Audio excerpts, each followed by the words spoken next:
আজকের এই মাহফিল একটি ইতিহাস হয়ে গেছে আলহামদুলিল্লাহ। এই ঝিনাইদহবাসী বিশেষ করে আল্লামা সাঈদীর জন্য পাগল পারা, জোরে বলেন ঠিক না ঠিক? আল্লামা সাঈদীর জন্য একটা তাকবীর দিতে চাই, লিল্লাহি তাকবীর, লিল্লাহি তাকবীর, আল কোরআনের আলো, লিল্লাহি তাকবীর। আল্লামা সাঈদী রাহমাতুল্লাহ আলাইহির জন্য আমাদের ভালোবাসা আছে না নাই? কোন জালেমের জন্য আমাদের ভালোবাসা নাই, ঠিক না ঠিক? তাদের জন্য শুধু আছে আমাদের ঘৃণা। আর আল্লামা সাঈদীর সাথে আমরা জান্নাতে থাকার আশা করি, ঠিক না ঠিক? আসসালামু আলাইকুম ওয়া রাহমাতুল্লাহি ওয়া বারাকাতুহু। প্রিয় ঝিনাইদহ মহেশপুরবাসী, আপনারা কেমন আছেন সবাই? আলহামদুলিল্লাহ। আজকের এই মাহফিল একটি ইতিহাস হয়ে গেছে আলহামদুলিল্লাহ। আমি দেখে আসলাম প্রায় 1-1.5 কিলো মানুষ, আলহামদুলিল্লাহ বলেন। প্রায় 12 বছর পর এই মাহফিলটি আজকে করা হচ্ছে। দীর্ঘ 1 যুগ ধরে আমরা কোরআনের কথাগুলো এইভাবে বলতে পারি নাই। নারায়ে তাকবীরের স্লোগানগুলো বাধা দিয়ে দিয়েছে সেই জালিমের বাচ্চারা। এখন থেকে আমরা কোরআনের কথা বলছি। আজকে আমাদের কোনো বাধা নাই, আমাদের কোনো ভয় নাই। জোরে বলি আল্লাহু আকবার, আল্লাহু আকবার, আল্লাহু আকবার কাবীরা, আলহামদুলিল্লাহি হামদান কাসীরা, সুবহানাল্লাহি বুকরাতাও ওয়া আসীলা। আপনারা যেখানে আছেন, এখানে যে মাঠটা আছে, এখানে জায়গা হচ্ছে না। এখানে এরকম আরো 3-4টা মাঠ দিলেও মনে হয় জায়গা হবে না। এতদিন পর নির্ভয়ে নির্বিঘ্নে আমরা এই আলোচনাটি, এই মাহফিলটিতে উপস্থিত হতে পেরেছি। এই জন্য সকলেই পড়ছি আলহামদুলিল্লাহ। যে দাঁড়িয়ে আছি তারা একটু কষ্ট করে হলেও আজকে দাঁড়িয়ে থাকবো ইনশাআল্লাহ। আল্লাহর জন্য একটু দাঁড়ায় থাকলে আমার আল্লাহ রাব্বুল আলামিন আপনাকে খালি হাতে ফেরাবেন না, ঠিক না ঠিক? এই জন্য 12 বছর তো কষ্ট, 16 বছর তো কষ্ট করলেনই, আজকে একটু কষ্ট করেন। আল্লাহ আজকের মাহফিলকে কবুল করেন, বলেন আমিন। আল্লাহ এই মাহফিলকে ওসিলা করে পরকালে আমাদের নাজাতের ফয়সালা করে দেন, বলেন আমিন। তবে একটা কথা আপনাদেরকে বলতে চাই, আমার ভাইও কথাটা বলেছেন। আল্লামা সাঈদী বলেছিলেন, বিড়ালের মতো 500 বছর বেঁচে থাকার কোনো লাভ নাই, সিংহের মতো 1 ঘন্টা বাঁচতে চাই, ঠিক না ঠিক? সেই জন্য মুসলমান, আজ আমরা 16টা বছর আল্লামা সাঈদী থেকে নিয়ে এই দেশের আলেমরা কারাভোগ করলেন একটা কারণেই, কারণ বাংলাদেশের মানুষ তারা বিড়ালের মতো হয়ে গিয়েছিল, তাদের জবান বন্ধ হয়ে গিয়েছিল। যখনই আমার এই বাংলাদেশের তরুণ সমাজেরা, আমার যুবক ভাইয়েরা যখনই জালেমের বিরুদ্ধে প্রতিবাদ শুরু করেছে, জালেম দেশে থাকতে পারে নাই, দিল্লি পালায় গেছে, ঠিক না ঠিক? সুতরাং মুসলমান ভাইরা, আমার প্রাণ প্রিয় যুবক ভাইরা, এই ওয়াজের শুরুতেই আপনাদেরকে গুরুত্বপূর্ণ ইম্পর্টেন্ট একটা মেসেজ আমি দিতে চাই। সেটা হলো ওয়াতাসিমু বিহাবলিল্লাহি জামিআ ওয়া লা তাফাররাকু। আপনি বিএনপি করতে পারেন, আপনি জাতীয় পার্টি করতে পারেন, আপনি যে কোনো দল করতে পারেন, যা সৎবাসদ। তবে কথা হচ্ছে, এই দেশে আমরা মুসলমান, এটা হচ্ছে আমাদের সবচেয়ে বড় পরিচয়, ঠিক না ঠিক? এই দেশে আমরা নামাজি, এটা হচ্ছে আমাদের সবচেয়ে বড় পরিচয়। আমরা আদম আলাইহিস সালামের সন্তান, এটা হচ্ছে আমাদের সবচেয়ে বড় পরিচয়। সুতরাং ঐক্যবদ্ধ হয়ে আগামীতে বাংলাদেশে স্বৈরাচার খনি হাসিনার মতো যে কোনো জালিম আসলে, আজকের মাহফিল থেকে প্রথম মেসেজ হচ্ছে এটা, প্রতিবাদ গড়ে তুলতে হবে, ঘরে বসে থাকা যাবে না। রাজি আছেন কারা? হাত দেখতে চায়।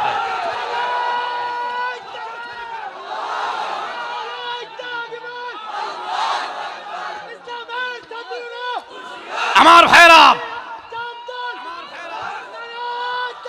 আমার মুরব্বী বাবাজিরা, এইগুলো কথা আমাদেরকে বলতে হবে।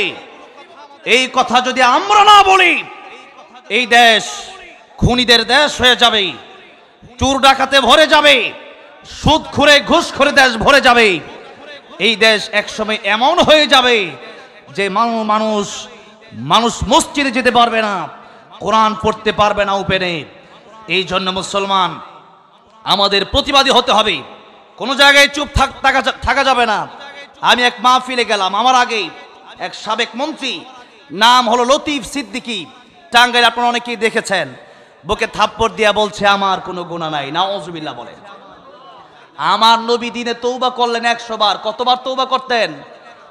100 বার নবী তওবা করতেন। নবীর কোনো গুনাহ আছে? নবীর কোনো গুনাহ নাই।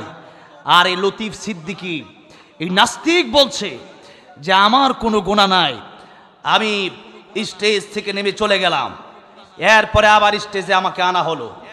আমি স্টেজে ওঠার আগে বললাম, এই কুখ্যাত বাংলাদেশের স্বৈরাচারদের দোসর যারা, এই দোসরদেরকে স্টেজ, কোরআনের স্টেজগুলোতে জায়গা দেওয়া হবে না।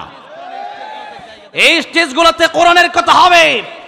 কোন স্বৈরাচারের বাচ্চা, কোন জালেমের বাচ্চা স্টেজে আসতে পারবে না। কোন নাস্তিক বেঈমানের জন্য কোরআনের স্টেজগুলো আমরা ছেড়ে দেব না। আমি বললাম, এই নাস্তিক স্টেজে থাকলে আমি যাব না, হয়তো সে যাবে, নয়তো আমি যাব। বলা হলো ঠিক আছে, আমরা তাকে যেভাবে সরায় দিচ্ছি। সরায় দেওয়া হলো।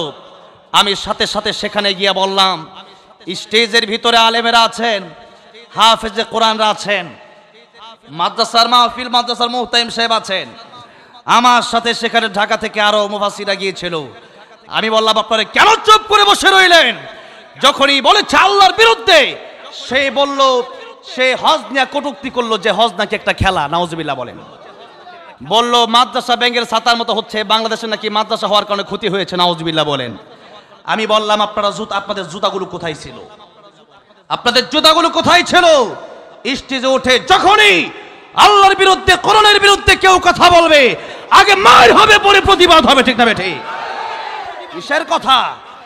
কথা যদি বলে কোরআনের বিরুদ্ধে, তখন চুপ করে বসে থাকলে হবে না, প্রতিবাদ করতে শিখিয়েছেন আল্লাহ রাসূল সাল্লাল্লাহু আলাইহি ওয়াসাল্লাম। এই জন্য আমাদের কোনো ভয় নাই, আমাদের কোনো চিন্তা নাই, কারণ আমাদের বন্ধুকে আমরা সবচেয়ে বেশি ভালোবাসি। কাকে? আমরা আল্লাহকে ভালোবাসি। আল্লাহ আমাদের বন্ধু। আল্লাহ রাব্বুল আলামিন বলেছেন, মুমিন যদি হও, ঈমানদার যদি হও, তোমাদের কোনো ভয়, তোমাদের কোনো চিন্তা নাই। আল্লাহ রাব্বুল আলামিন বললেন, ওয়ালা তাহিনু ওয়ালা তাহজানু ওয়া আনতুমুল আ'লাউনা ইন কুনতুম মুমিনিন। ঈমানদার যদি হতে পারো, মুমিন যদি হতে পারো, আমি আল্লাহ ঘোষণা দিয়ে দিলাম, তোমাদের কোনো ভয় নাই, তোমাদের কোনো চিন্তা নাই। কারণ আমাদের ঈমানের পাওয়ারটা হলো সবচেয়ে বেশি। আমার ভাই, আমার আগে আব্দুল্লাহ ইবনে হুযাফা রাদিয়াল্লাহু আনহুর কথা শোনাচ্ছিলেন। 7 দিন পর্যন্ত জেলে আটকায় রাখা হলো। এরপরে শুকরের গোশত আর মদ দেওয়া হলো তার সামনে। আব্দুল্লাহ ইবনে হুযাফা বললেন, ও ডাক্তার, এই মদ আর শুকরের গোশত সরাবি নাকি আমি লাঠি দিয়া সরায় দেব? আল্লাহু আকবার। ডাক্তার রোম সম্রাটকে গিয়ে বলল, এত পাওয়ার তো কম না, দেখা যায় 7 দিন ধরে খায় না, এরপরও কথা বলে সিংহের মতো। রোম সম্রাট বলল, তুই জানিস না, মুসলমান যারা কথা বলে, এরা গায়ের জোরে কথা বলে না, বরং তারা ঈমানের জোরে কথা বলে। ঠিক না বেঠি? আমাদেরকে জিজ্ঞাসা করে এত পাওয়ার আসে কোন জায়গা থেকে, কত ক্ষমতা, কত টাকা? আমরা বলি পাওয়ার আমাদের কিচ্ছু না, আমাদের পাওয়ার আমাদের আল্লাহ। আমাদের পাওয়ারের নাম কি? জোরে বলেন, পাওয়ারের নাম কি? আল্লাহ যার সাথে যার কোনো চিন্তা আছে? তার কোনো ভয় আছে? ইব্রাহিম আলাইহিস সালামকে আগুনের কুণ্ডলিতে যখন নমরুদ ফেলে দেবে, জিবরাইল আমিন এসে বললেন, পয়গম্বর ইব্রাহিম খলিলুল্লাহ, আগুনের ভিতরে আপনাকে ফেলে দেওয়া হচ্ছে, আমাকে বলেন আমি আগুন থেকে আপনাকে বাঁচায় দেই। পয়গম্বর ইব্রাহিম বললেন, তুমি কেন আমার আগুন থেকে বাঁচাবা? আমার আল্লাহ কি অন্ধ? আমার আল্লাহ রব্বুল আলামিন কি চোখে দেখে না? আর আমার আল্লাহ রব্বুল আলামিন চোখে যদি দেখে থাকেন, আমি ইব্রাহিম আগুনের ভিতরে জ্বলার কারণে আল্লাহ রব্বুল আলামিন যদি খুশি হয়ে যায়, তাহলে আমি ইব্রাহিম ওই আল্লাহর খুশির জন্য একবার 2 বার নয়, আমি ইব্রাহিম হাজারবার আল্লাহর খুশির জন্য আগুনের ভিতরে জ্বলতে রাজি আছি। যে ইব্রাহিম আলাইহিস সালাম তিনি চাইলে বলতে পারতেন জিবরাইল আমিনের কাছে যে আমাকে আগুন থেকে বাঁচান, তিনি বললেন আমার আল্লাহ যদি খুশি হয়ে যায় আমি আগুনে পুড়তেও রাজি আছি। আল্লাহ বললেন ইয়া নারু কুনি বারদাও ওয়া সালামান আলা ইব্রাহিম, ও আগুন আমার ইব্রাহিমের জন্য তুমি আরামদায়ক হয়ে যাও। ইব্রাহিম আলাইহিস সালাম 40টা দিন সে আগুনের ভিতরে ছিলেন। মৃত্যুর আগে তামাম পৃথিবীর মানুষকে জানায় গেলেন, ও পৃথিবীর মানুষের স্বরূপ আমি ইব্রাহিম খলিলুল্লাহ আগুনের ভিতরে 40টা দিন ছিলাম। পৃথিবীতে যত জায়গায় আমি ইব্রাহিম গিয়েছি এই আগুনের মতো সুন্দর শান্তির জায়গা আমি ইব্রাহিম খলিলুল্লাহ পৃথিবীর আর কোথাও পাই নাই। এই জন্য একজন কবি বলেছেন, যে নামে ইব্রাহিমের আগুন হলো পানি, ডাকার মতো ডাকলে আজও সাড়া দেবেন তিনি রে মন, সাড়া দেবেন তিনি।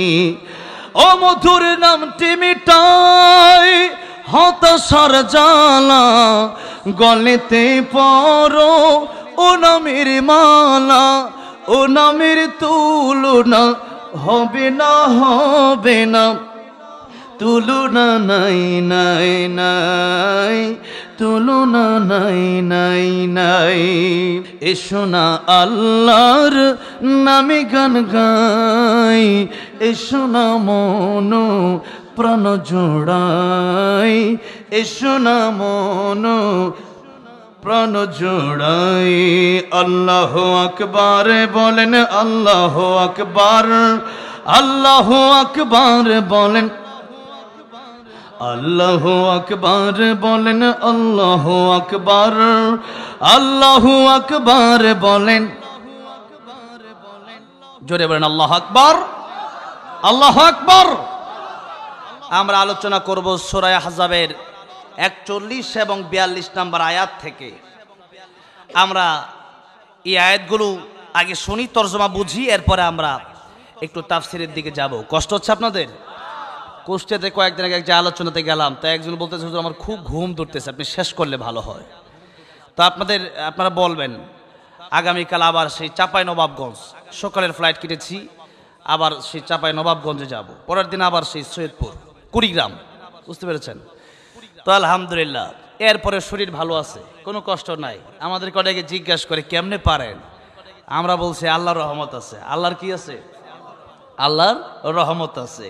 রহমত আছে যেখানে আমরা আছি সেখানে গোটা পৃথিবীতেই আল্লাহর রহমত দিয়া ভরা। আমি যে ভাইয়ের বাসায় খাবার খাইলাম, আলহামদুলিল্লাহ ভাই, আলহামদুলিল্লাহ এত খাবার খাওয়ালেন। ভাইয়ের বাগান আছে, কত বড় বাগান, আর কি মজার, কি বলে এটাকে, ড্রাগন, মাশাআল্লাহ আলহামদুলিল্লাহ, মন ভরে গেছে। আমার ভাইকে আল্লাহ কবুল করেন, বলেন আমিন। আল্লাহ রাব্বুল আলামিন এই সূরাতুল আহজাবের 41 এবং 42 নম্বর আয়াতে কি বলেছেন তা আমরা একটু বোঝার চেষ্টা করি। ওয়াজ মাহফিল আমরা যখন শুনবো তখন মনে রাখতে হবে, সবই বলতে হবে। মানে আমরা তো অনেক মানুষ আছে যে এক একজন এক একটার উদ্দেশ্যে আসি।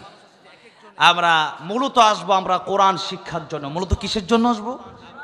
যে আমরা অনেক কিছু জানি না, ওই বিষয়গুলো আমরা যেন জানতে পারি, বোঝার নিয়তে এই মাহফিল। আমি জানি এখন যারা আছেন আস্তে আস্তে আস্তে আস্তে আমি মাহফিল শেষ করতে করতে মোটামুটি 12টা বাজলে সবাই থাকবে না, এতক্ষণ পর্যন্ত সবাই থাকেন, আস্তে আস্তে সবাই চলে যায়।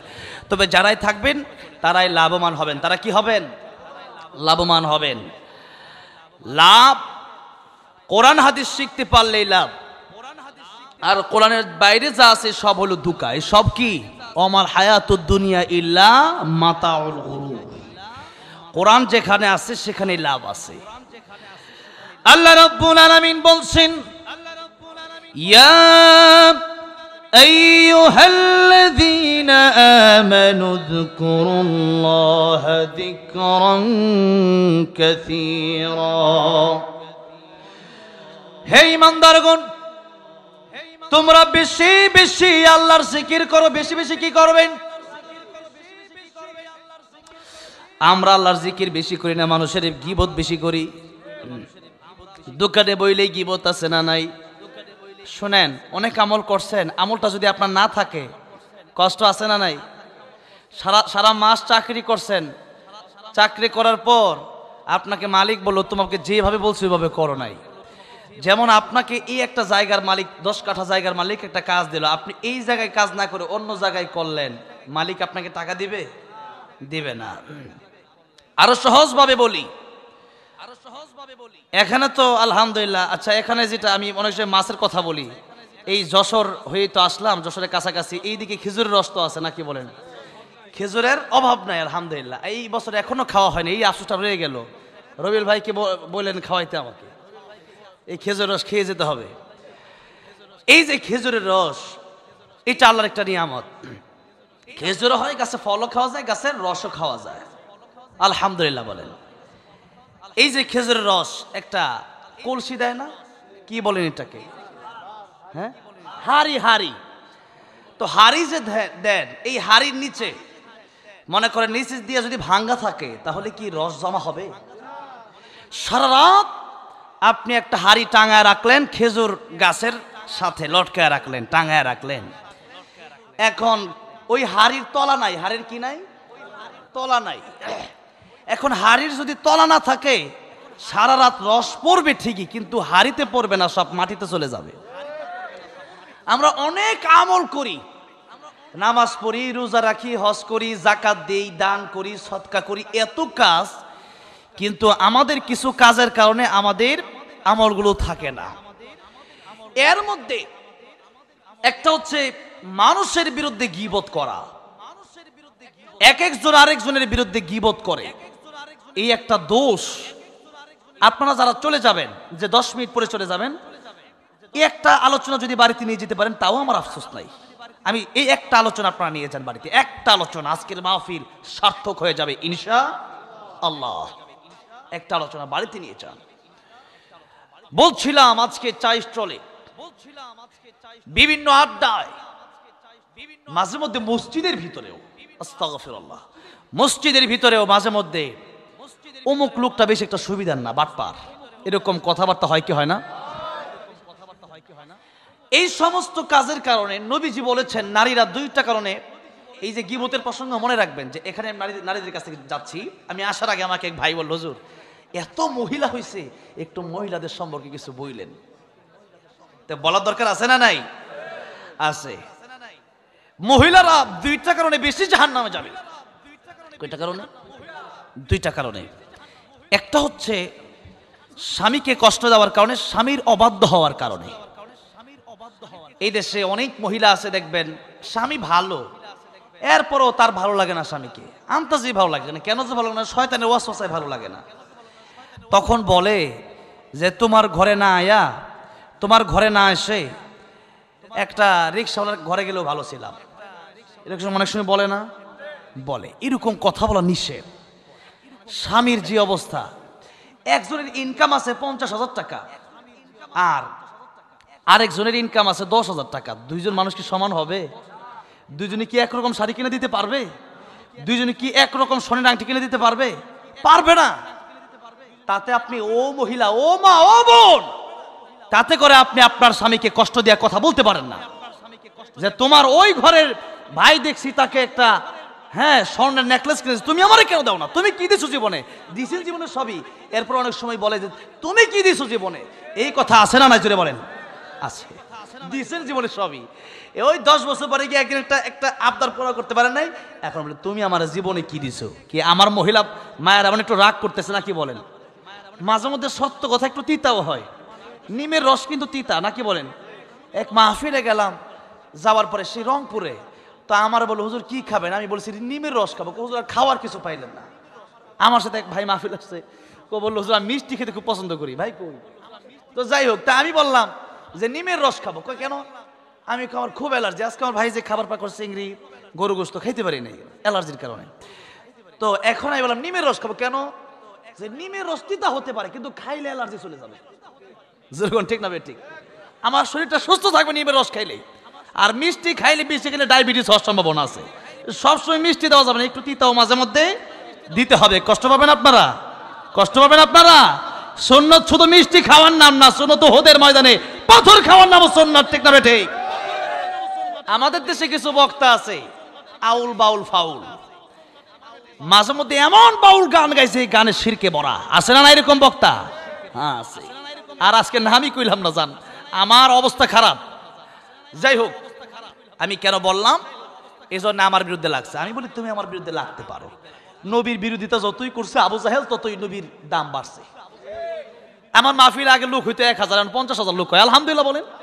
তোমরা যত বিরোধিতা করবা, আমি হক কথা বলার কারণে আমার ততই জনগণ বাড়বে, তত ইসলামের পক্ষে মানুষ আকৃষ্ট হবে, ঠিক না ঠিক?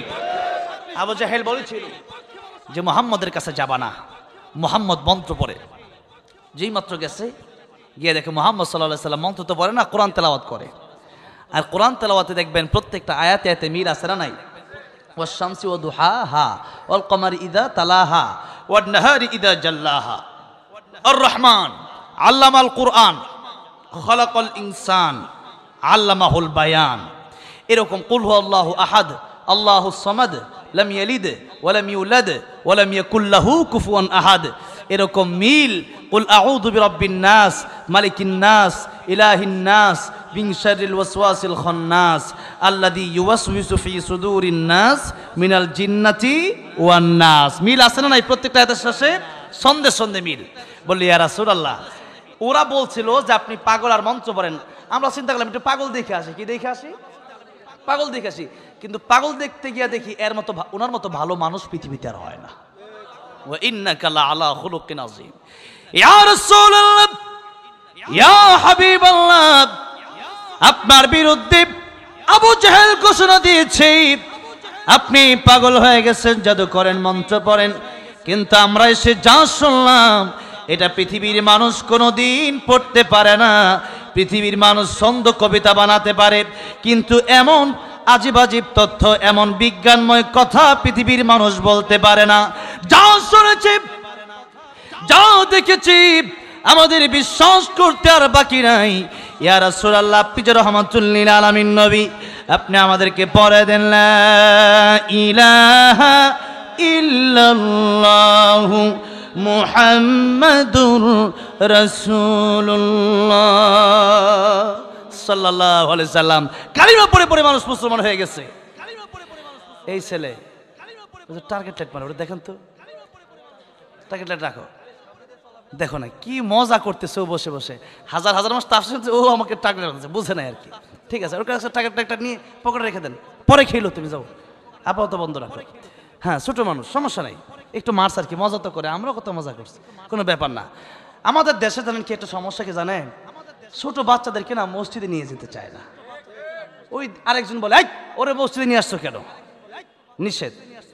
রাসূলুল্লাহ সাল্লাল্লাহু আলাইহি সাল্লামের সাথে মসজিদে বাচ্চারা এসে আনন্দ করতেন, মজা করতেন। সুবহানাল্লাহ বলেন। মক্কা মদিনাতে, এবার আমি বড় হজে যাচ্ছি, উমরা আল্লাহ অনেকবার করাইছি। তো উমরাতে গেছি যখন, তখন মদিনাতে গিয়ে দেখলাম এত ছোট বাচ্চা। যারা হাজী সাহেবরা গেছেন, দেখি কারা কারা গেছেন। আলহামদুলিল্লাহ, আমার সাথে তো হাজী সাহেব বসে, পিছনে বসে, স্টেজে সবাই দেখা যায়, যেরকম মারহাবা। আলহামদুলিল্লাহ, সবাই যাওয়ার তৌফিক দিয়ে বলেন আমিন। পৃথিবীর সবচেয়ে শ্রেষ্ঠ জায়গা, একবার যাবেন জীবন পরিবর্তন হয়ে যাওয়ার সম্ভাবনা আছে। এই জন্য সেখানে বাচ্চারা আছে না, মক্কা মদিনার ভিতরে খেলতেছে, দৌড়াচ্ছে। এত করে লাভটা কি? লাভটা একটু দেখেন। আমাদের পরিবারে প্রায় সবাই আলেম, যার কারণে আমার দাদা ছোটবেলা যখন 5-6 বছর বয়স ছিল, তখনই বাড়িতে ফজরের সময় আমরা ঘুমাতে পারতাম না। আজান হয়ে গেছে মানে কেউ ঘুমাতে পারবে না, দরজায় বাড়ি, লাঠি দিয়ে বাড়ি, এখন নামাজে চলে যাও। আর এই নামাজের নির্দেশ দেওয়া হয়েছে, নামাজ যখন 7 বছর তখনই নামাজে পাঠিয়ে দিবেন। 10 বছর হয়ে গেছে নামাজ পড়ে না, আপনি বলবেন তোর আমার বাড়িতে খাবার নাই। কারণ তখন রাসূল সাল্লাল্লাহু আলাইহি ওয়াসাল্লাম বলেছেন ওকে পিটাও নামাজ না পড়লে, কারণ সে আল্লাহরে চিনে না। ও বাপ্পা কেমনে চিনবে? যে আল্লাহর চেনে সে বাপ মা চিনে না, যে আল্লাহকে চেনে সে বাপ মা চিনবে। ওয়া কাদা রাব্বুকা আল্লা তা'বুদু ইল্লা ইয়াহু ওয়া বিল ওয়ালিদাইনি ইহসানা। আপনি সন্তানকে নামাজি বানান, এই সন্তান আপনারা চিনবে, আপনার কষ্ট দিবে না। যে সন্তান নামাজি, এই সন্তানটা ঘরে রহমত নিয়ে আসে। আর যেই সন্তানটা ইয়াবাখুর হয়ে যায়, মাদক নেশায় জড়িত হয়ে যায়, সেই ঘরটা জাহান্নামের আগুনে হয়ে যায়। সন্তানকে ছোট থেকে নামাজি বানান। ইন্নাস সালাতা তানহা আনিল ফাহশাই ওয়াল মুনকার, নামাজি বানান। নামাজে যদি না বানান, এরপরে সন্তান ছোটবেলা খেলবে, আদর করবে। ছোটবেলায় আমি অনেককে দেখেছি বিভিন্ন নাটক সিনেমা মোবাইলে দিয়ে ধরে রেখেছে। আপনি আল্লামা সাঈদীর তাফসীর দিয়ে ধরে রাখেন, এই সন্তানটা আল্লামা সাঈদীর উত্তরসূরি হবে। আমি আজকে আলোচনা কিভাবে করছি, এই আলোচনা আমি করছি, আমার এই আলোচনা আমি প্রথম ভূমিকা দেব আল্লামা সাঈদীকে। কাকে দেব? আল্লামা সাঈদী রহমাতুল্লাহ আলাইহিকে দেব। কারণ জন্মের পরেই যখন কিছুটা বুঝি তখনই আল্লামা সাঈদীর রেকর্ড আমি শুনতাম আমার বাপের, আমার চাচাদের মোবাইলে, অডিওতে। তখনই কারি আব্দুল বাসিত রহমাতুল্লাহ তেলাওয়াত শুনতাম।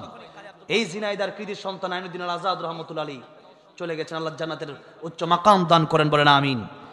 তাদের ইসলামের সঙ্গীত আমি শুনতাম তখনই, যার কারণে এই ভূমিকাগুলো এখন আমার মধ্যে পাওয়া যাচ্ছে। এখন আল্লাহ আমাকে তাফসীর করার সুযোগগুলো দিয়েছেন। আর আপনার সন্তানকে আপনি নায়ক আর গায়কদের ভিডিও দেখাবেন, সে চিন্তা করবে আমি কিভাবে নায়ক গায়ক হব। অথচ নায়ক গায়ক যারা হয়েছে ওরা কবরে গেলেও ওদের গুনাহ হতেই থাকে। নাউজুবিল্লাহ বলেন। এই জন্য সন্তানদেরকে মসজিদে নিয়ে যাবেন। ও একটু দুষ্টামি করলে করুক, এটা সমস্যা নাই, ওটা কোনো সমস্যা নাই। আপনার নামাজে এমন মন যে ও দুষ্টামি করতেছে, আপনার ওইদিকে মন চলে যায়, আপনি কেমন নামাজি? আপনি তো নামাজ পড়বেন, আপনার সামনে কি হবে না হবে, পৃথিবী কিয়ামত হয়ে যেতে পারে, কিন্তু আপনি চিন্তা করবেন আমার সম্পর্ক এখন আমার আল্লাহর সাথে চলতেছে, কি হবে না হবে জানি না। এই জন্য নামাজ, এই ব্যাপারটা আপনি ছোট থেকে বাচ্চাদেরকে শিখাবেন। ছোট থেকে বাচ্চাদেরকে নামাজে নিয়ে যাবেন। আপনি যাবেন, আপনার সাথে 5 ওয়াক্ত নামাজ আপনার সন্তানকে নিয়ে যাবেন। আর ওকে যদি না নিয়ে যান, ও আস্তে আস্তে বড় হবে কিন্তু নামাজ শিখবে না। আমরা নামাজ শিখেছি কোন জায়গায়? মাদ্রাসায় গিয়ে নামাজ শিখি নাই। আগে নামাজ শিখেছি পরিবার থেকে, ফ্যামিলি থেকে আগে নামাজ শিখেছি। আগে সর্বদা আমার দাদা আমাকে নামাজ শিখিয়েছেন। এই জন্য নামাজ আপনার সন্তানকে আপনি শিখাবেন। আপনি কিভাবে নামাজ পড়তেছেন আপনার সন্তানটাও পড়বে, আল্লাহ খুশি হয়ে যাবে, আল্লাহ সন্তানটাকে ওলি বানায় দিবে। সুবহানাল্লাহ। নিয়ে যাবেন তো মসজিদে, কোনো রাগারাগি করা যাবে না। মসজিদে হাসান হুসাইন রাদিয়াল্লাহু আনহুমা, হুসাইন রাদিয়াল্লাহু কত মজা করতেন। একদিন কো, না না তুমি বড় না আমি বড়, যেরকম সুবহানাল্লাহ। নবী বলেন, হুসাইন আমি তো বড়, আমি তো রহমাতুল্লিল আলামিন। তো হুসাইন বললেন, না না তোমার থেকে একটা দিকে কয়েক গুণে আমি বড়, কয়েকটা দিক দিয়ে আমি হুসাইন বড়। তখন কথা হচ্ছে এগুলো প্রশ্ন যেগুলো, এগুলো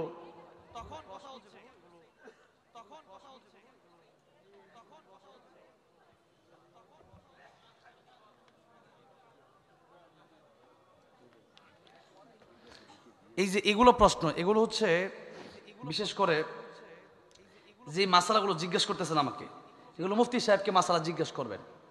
এরপরও এগুলো আমি বলতে পারি, কিন্তু বললে যে বিষয়গুলো জিজ্ঞেস করেছে ইমাম এবং মুয়াজ্জিনের কিছু বিষয় নিয়ে এখানে কথা বলা হয়েছে। এই বিষয়গুলো আপনারা আলেমদেরকে নিয়ে, যারা হক্কানি আলেম তাদেরকে নিয়ে বসে এটা ফয়সালা করবেন। কারণ মাসআলা বা ফতোয়া এটা বলে দিলেই হয় না। এটা হচ্ছে তাফসির মাহফিল, আর এটা হচ্ছে ফতোয়া মাসালা, এটা ভিন্ন ব্যাপার। তবে কথা হচ্ছে এগুলো আমি যখন বলতে যাই তবে একটা ফিতনা হতে পারে, এই জন্য আমি এই কথাগুলো বলছি না। যাই হোক, এগুলো ইনশাল্লাহ আপনার ব্যক্তিগত মাসালা হলে আপনি এটা আলাদা জেনে নেবেন আমার কাছ থেকে, অথবা এলাকার যে কোনো বিষয় নিয়ে এলাকার যারা আলেম আছেন, বড় আলেম, তাদের কাছ থেকে আপনারা জেনে নেবেন। হুট করে প্রশ্ন, আর এগুলো প্রশ্ন দিলেও শেষে দিতে হয়, একবারে মাহফিলের শেষে, যখন মাহফিল শেষ হয়ে যাবে, যখন মাহফিল একেবারে শেষ, এখন কোনো কাজ নাই, তখন এখন একটা তাফসীর ঢুকছে, আপনি এখন ভাত খাচ্ছি গরু গোস্ত, এর মাঝখানে আপনি যদি আমাকে যেন বড়ই খান, তাহলে কিন্তু হবে না। আগে ভাত মাছ গোস্ত সব খেয়ে এরপরে আপনার দই দেয়, মিষ্টি দেয়, এরপরে বিভিন্ন খাবার, এরপরে ফল টল, এরপরে পানি, এরপরে শেষ। এটা একটা সিস্টেম আছে, সিস্টেম মেনটেন না করতে পারলে ওয়াজ মাহফিলের সৌন্দর্য নষ্ট হয়ে যাবে। আর যাই হোক, এবার আসেন যে কথা বলছিলাম, আলোচনার ইমেজ নষ্ট হয়ে গেছে। অল্প সময়ের ভিতরে আমি কথা শেষ করে দেব। 11টা বাজে। হ্যাঁ, বাইরে থেকে এরকম স্লিপ, হ্যাঁ হ্যাঁ, এগুলো আগে আপনারা দেখেন। ও যে কি লেখছে, ও লেখাই তো বোঝা যায় না, লেখা বগার ঠ্যাং লেখা। এখন এখানে জিজ্ঞাসা করছি 3টায় আজান দিলে হবে কিনা। মুয়াজ্জিন যদি প্রতিশোধ নেয় তাহলে মুয়াজ্জিনের আজান হবে কিনা, নামাজ হবে কিনা, এগুলো জিজ্ঞাসা করছে। মুয়াজ্জিন প্রতিশোধ নেয় কেন? মুয়াজ্জিন প্রতিশোধ নিতে পারে, এটার আখলাকের ব্যাপার আছে। যেমন মুয়াজ্জিন নামাজের সময় হলে পরে আজান দিবে। কখন আজান দিবে? নামাজের সময় হলে পরে আজান দিবে। এখন এশার টাইম মনে করেন হবে 6:30, আমি কি 5টায় এশার আজান দেবো নাকি? তখন তো মাগরিবের সময় মাগরিব আজান হবে, আরে এশার আজান এশারের সময় হবে। এটা হচ্ছে, আমি বলে দিচ্ছি। এরপরে দিছে যে মুয়াজ্জিন যদি প্রতিশোধ বোধক হয়, যদি এরকম হয় যে মধ্যে প্রতিশোধ নেয়, হ্যাঁ, এখন আপনি আমাকে একটা থাপ্পড় দিচ্ছেন, আপনাকে একটা থাপ্পড় আমার দেওয়ার ইসলামে অনুমতি আছে। এর মানে আমার আজান হবে না, বিষয়টা এরকম না, অবশ্যই আমার আজান হয়ে যাবে। তার মানে আপনি আমাকে একটা থাপ্পড় দিচ্ছেন, আপনাকে বিনিময়ে 5টা ঘুষি দিতে পারি না, এটা ইসলামে নাই। তার মানে মুয়াজ্জিনের আজান হবে কি হবে না এরকম না, মুয়াজ্জিনের আজান হবে, মুয়াজ্জিনের পিছনে নামাজ পড়লে নামাজও হয়ে যাবে, কোনো সমস্যা নাই। ওইটা ওর ব্যক্তিগত ব্যাপার তার সাথে। যাই হোক, এবার আসেন, এগুলো 2টা প্রশ্ন করছে আর কি। এগুলো এমন একটা প্রশ্ন যেগুলো দিলে হুট করে বয়ানের মাঝখানে বয়ানের ইমেজ চলে যাবে। একটা লাইনে আমি আসি, আমার তো একটা কথা বলতে বলতে আমি তো এখানে কোন আলোচনা করব, আমি এগুলো কিতাব থেকে পড়ে এরপরে তো আসছি নাকি। এখন আমি যদি একটা উত্তর দিকে একটু পরে আরেকটা আসবে, দেখেন না আপনি ওয়াজ আসে কতগুলা গজলের স্লিপি আসে, যেরকম ঠিক না বে ঠিক। আগের মতো ওয়াজ আর নাই, এখন আর ওয়াজ আসবেও না, ইমেজ নষ্ট হয়ে গেলে আর ওয়াজ হয় না, কথাটা বুঝতে পারছেন? আমি অন্যরকম মানুষ। যাই হোক, একটু এগুলো খুব একটু বুঝতে হবে এগুলো মাহফিল। তো যাই হোক, এতগুলো হাজার হাজার মানুষ কোরআনের তাফসীর হচ্ছে, এর মাঝখানে কোন মুয়াজ্জিন কি করছে নাকি ইমাম সাহেব কি করছে এটা ঢুকিয়ে দিচ্ছেন, তাহলে আমি কি করবো? ওটা কি করবো? ব্যক্তিগত বিষয় ব্যক্তি পর্যায়ে থাকবে, এটা হাজার হাজার জনসম্মুখে এই মাসলা আপনি জিজ্ঞেস করতে পারেন না। যাই হোক, ঠিক আছে, আল্লাহ সমস্ত ফিতনা থেকে হেফাজত করেন, বলেন আমিন। কোন জায়গায় যে ঢুকলাম, আপনাদের কিছু আলোচনা মনে আছে? হ্যাঁ, হুসাইন রাদিয়াল্লাহু আনহু জিজ্ঞাসা করলেন, ইয়া রাসূলুল্লাহ। আর অনেকগুলো প্রসঙ্গ সেখানে আছে, নারীদের বিষয় আছে, গীবত আছে, নারীরা 2 কারণে জাহান্নামে যাবে, এই বিষয়গুলো আছে, আমি সবগুলোই মনে আছে। তারপর আপনাদেরকে আরেকবার জিজ্ঞাসা করলাম। হুসাইন রাদিয়াল্লাহু আনহু বলেন, না না, তুমি বলো না আমি বড়। নবী কয়, আমি তো বড়। হুসাইন রাদিয়াল্লাহু আনহু বলেন, না না, আমি তোমার থেকে বড় কয়েকটা দিক দিয়ে। বলেন সুবহানাল্লাহ। নবী কয়, হুসাইন তাহলে কেমনে সম্ভব, তুমি কেমনে বড় হইলা? হুসাইন জিজ্ঞাসা করল, ইয়া রাসূলুল্লাহ, ইয়া হাবিবাল্লাহ, বলো তো তোমার মায়ের নাম কি? বলে আমেনা। তোমার মাকে কি আল্লাহ জান্নাতের টিকিট দুনিয়াতে দিছে? না। আমার মা ফাতিমাতু সাইয়্যিদাতু নিসাই আহলিল জান্নাহ। সুবহানাল্লাহ। আমার মতো সেই মা যার ব্যাপারে নবীজি সাল্লাল্লাহু আলাইহি সাল্লাম বলেছেন যে ফাতেমা জান্নাতের সর্দারনি হবে। আমার মতো পৃথিবীর সমস্ত মহিলাদের সর্দারনি আমার মা সেই মা। তোমার মতো পৃথিবীর সমস্ত মহিলাদের সর্দারনি হবে না জান্নাতে। তাহলে আমি বড় না তুমি বড়? নবীজি মুচকি মুচকি হাসতেছেন, বলছেন, হুসাইন মায়ের দিক থেকে তুমিই বড়।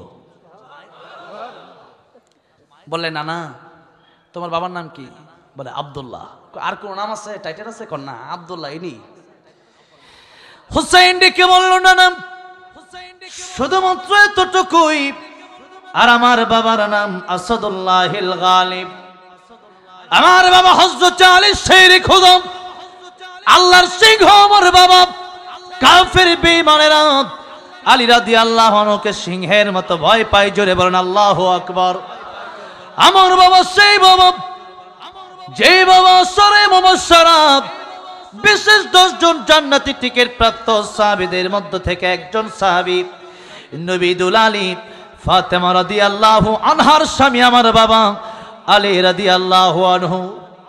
ও আমার নানা, ইয়া রাসূলুল্লাহ, ইয়া হাবিবাল্লাহ, এবার তুমি বলো বাবার দিক থেকে আমি বড় না তুমি নবী বড়? নবী বলেন, হুসাইন বাবার দিক থেকেও তুমি হুসাইন বড়। সুবহানাল্লাহ বলেন। এবার বললেন, নাম তোমার নানির নাম কি? নবীর নানির নাম বললেন। হুসাইন রাদিয়াল্লাহু আনহু বললেন, নানা গো, আমার নানি সেই নানি যেই নানি আল্লাহ নবী বিশ্ব নবী রাহমাতুল লিল আলামিনের বিপদের সময় বন্ধ হয়েছিল। আমার নানি সেই নানি যেই নানিকে এই দুনিয়াতে আমার আল্লাহ রাব্বুল আলামিন নিজে সালাম দিয়েছেন। তোমার নানির আল্লাহ সালাম দিছে? না। ও নানা, আমার নানি তো সেই নানি যে নানিকে আমার আল্লাহ রাব্বুল আলামিন সালাম দিয়েছেন। নানা, আমার নানির দাম তো অনেক বেশি। খাদিজাতুল কুবরা রাদিয়াল্লাহু আনহা আমার নবীকে, আমার নবীর সাথে যখন বিয়ে হয়ে গেল, খাদিজা রাদিয়াল্লাহু আনহা তৎকালীন ধনী একজন ব্যবসায়ী মহিলা ছিলেন। লোকেরা বলল, এমন একজন মানুষের কাছে তুমি বিয়ে বসেছ, যে লোকের টাকা পয়সা নাই, সোনা দানা নাই, গরিব মানুষ। খাদিজাতুল কুবরা রাদিয়াল্লাহু আনহা কে বললেন, ও মক্কাবাসী, তোমাদেরকে জিজ্ঞাসা করতে চাই, তোমরা বলবে আমার নবী চরিত্রের দিক দিয়ে ভালো না খারাপ? সবাই বললেন, মুহাম্মদ রাসূলুল্লাহর মতো চরিত্র হয় না। জোরে বলেন সুবহানাল্লাহ। খাদিজাতুল কুবরা বললেন, আমার নবীর বংশ ভালো না খারাপ? বলল, বংশ ভালো, কুরাইশ বংশ, সবচেয়ে সম্মানিত বংশ। খাদিজাতুল কুবরা রাদিয়াল্লাহু আনহা জিজ্ঞাসা করলেন, ও মক্কাবাসী, তাহলে তোমরা বলো আমার নবীর চেহারা কেমন সুন্দর? লোকেরা বলল, এমন সুন্দর চেহারা আমরা পৃথিবীতে কোনোদিন দেখি নাই। তোমার সৃষ্টি যদি হয় এত সুন্দর, না জানি তাহলে তুমি কত সুন্দর, কত সুন্দর। দুনিয়া সুন্দর, মানুষ সুন্দর, আসমান সুন্দর, জমিন সুন্দর, সুন্দর সুন্দর পাল্লা, জানি না কত সুন্দর তুমি আল্লাহ, জানি না কত সুন্দর তুমি আল্লাহ। বলেন, দুনিয়া সুন্দর, মানুষ সুন্দর, আসমান সুন্দর, জমিন সুন্দর, সুন্দর সুন্দর পাল্লা, জানি না কত সুন্দর তুমি আল্লাহ, জানি না কত সুন্দর। এত আস্তে ঝরনা ছোটে চলে একে বেঁকে, পৃথিবীর বুকে কত ছবি এঁকে, নদীর ওই কলতানে, সাগরের গর্জনে, ঢেউয়ে ঢেউয়ে দেয় পাল্লা, জানি না কত সুন্দর তুমি আল্লাহ, জানি না কত সুন্দর। জোরে বলেন সুবহানাল্লাহ। আমার নবী, বিশ্ব নবীর হামাতুল্লিল আলামিন আম্মা জান আয়েশা সিদ্দিকা রাদিয়াল্লাহু আনহা বলেন, ও দুনিয়ার মানুষেরা, দুনিয়ার একটা সূর্য আছে, দুনিয়ার সূর্য ওঠে সকাল বেলায়, আর আমার ঘরে একটা সূর্য আছে, সেই সূর্য উঠে আমার ঘরে মাগরিবের পরে রাতের বেলায়। জোরে বলেন সুবহানাল্লাহ। খাদিজাতুল কুবরা রাদিয়াল্লাহু আনহা বললেন, ও মক্কাবাসী, তোমরা বলো আমার নবীর চেহারা সুন্দর কম না বেশি? সকলেই বলেন, এমন সুন্দর চেহারা পৃথিবীতে আর নাই। জোরে বলেন সুবহানাল্লাহ। খাদিজাতুল কুবরা রাদিয়াল্লাহু আনহা বললেন, ও মক্কাবাসী, আমার স্বামীর চেহারা সুন্দর, আমার স্বামীর বংশ ভালো, আমার স্বামীর চরিত্র সুন্দর নাই, কি বলে সম্পদ নাই। ও মক্কাবাসী, তোমাদেরকে সাক্ষী রেখে এই মুহূর্তে বলে দিলাম, আমি খাদিজাতুল কুবরা রাদিয়াল্লাহু আনহার সম্পত্তি গোলা আমি মুহাম্মদুর রাসূলুল্লাহর নামে ওয়াকফ করে দিলাম। এখন আর এত ভালোবাসতো। এখন খাদিজাতুল কুবরা রাদিয়াল্লাহু আনহা মৃত্যুর আগে দেখেন, যাকে আল্লাহ সালাম দিছে ওনাকে, সে খাদিজাতুল কুবরা রাদিয়াল্লাহু আনহাকে আল্লাহ ভালোবাসেন কম না বেশি? আল্লাহ ভালোবাসে, জন্য তো সালাম দিছেন আল্লাহ। আমি তো গারে হারাই গিয়েছি, যেখানে কোরআন নাজিল হয়েছে সেখানে গিয়ে আমি আল্লাহকে সেজদা দিয়ে এসেছি। একবার উঠতে উঠার ইচ্ছা ছিল না প্রথম, যে এত উপরে উঠবো কেমন, কিভাবে। সেখানে যাওয়ার পরে একটা মসজিদ ছিল, মসজিদে বেলাল, তো সেখানে যে শায়েখ তারা আমাকে বলেন আজান দেওয়ার জন্য, আলহামদুলিল্লাহ বলে। সেখানে আমাদের বাংলাদেশের লোকও ছিল, তো সেই মসজিদে আমি আজান দিলাম। এরপরে সেখানে নামাজ পড়লাম, সেখানে উঠলাম। একবার উঠার সময় আমি চিন্তা করছিলাম যে আম্মাজান খাদিজাতুল কুবরা রাদিয়াল্লাহু আনহা সেখানে দৈনিক 2 বেলা রাসূল সাল্লাল্লাহু আলাইহি ওয়াসাল্লামকে কিভাবে খাবার দিয়ে আসতেন, একজন মহিলা মানুষ হয়ে। আমি উঠছিলাম আর চিন্তা করছিলাম, এত উপরে যে কয়েক বোতল পানি শেষ হয়ে গেছে আমার। হ্যাঁ, 750 মিটার, মানে প্রায় 1 কিলোর কাছাকাছি, প্রায় 1 কিলোর কাছাকাছি। এত বড় একটা পাহাড়, সেখানে তিনি উঠতেন, কত কষ্ট করতেন আমার নবীর জন্য। কি ভালোবাসা ছিল, আল্লাহু আকবার বলেন, কি ভালোবাসা ছিল। তখন আমি উঠছিলাম আর ঘামছিলাম, এমনি তো গরম। আমি ওই সময় আমার মনে হলো, মানে জীবনে মনে হয় সবচেয়ে কষ্ট ওই দিনটাই আমার ছিল, ওই গাড়ে হেরাই ওঠার সময়। তো যাই হোক, আম্মা জান খাদিজাতুল কুবরা এত কষ্ট করলেন নবীর জন্য, জীবনটা দিয়ে দিলেন। এরপরে মৃত্যুর আগে নবীকে বলেন, ইয়া রাসূলুল্লাহ, ইয়া হাবিবাল্লাহ, আমার কবরে আমি কি নিয়ে যাব? আমার তো কিছুই নিয়ে যাওয়ার নাই, আমি আপনাকে কিছু ওসিয়ত করব। এর মধ্যে একটা ওসিয়ত করলেন, ইয়া রাসূলুল্লাহ, ইয়া হাবিবাল্লাহ, ওই কবরে আমি খাদিজাতুল কুবরা যাব।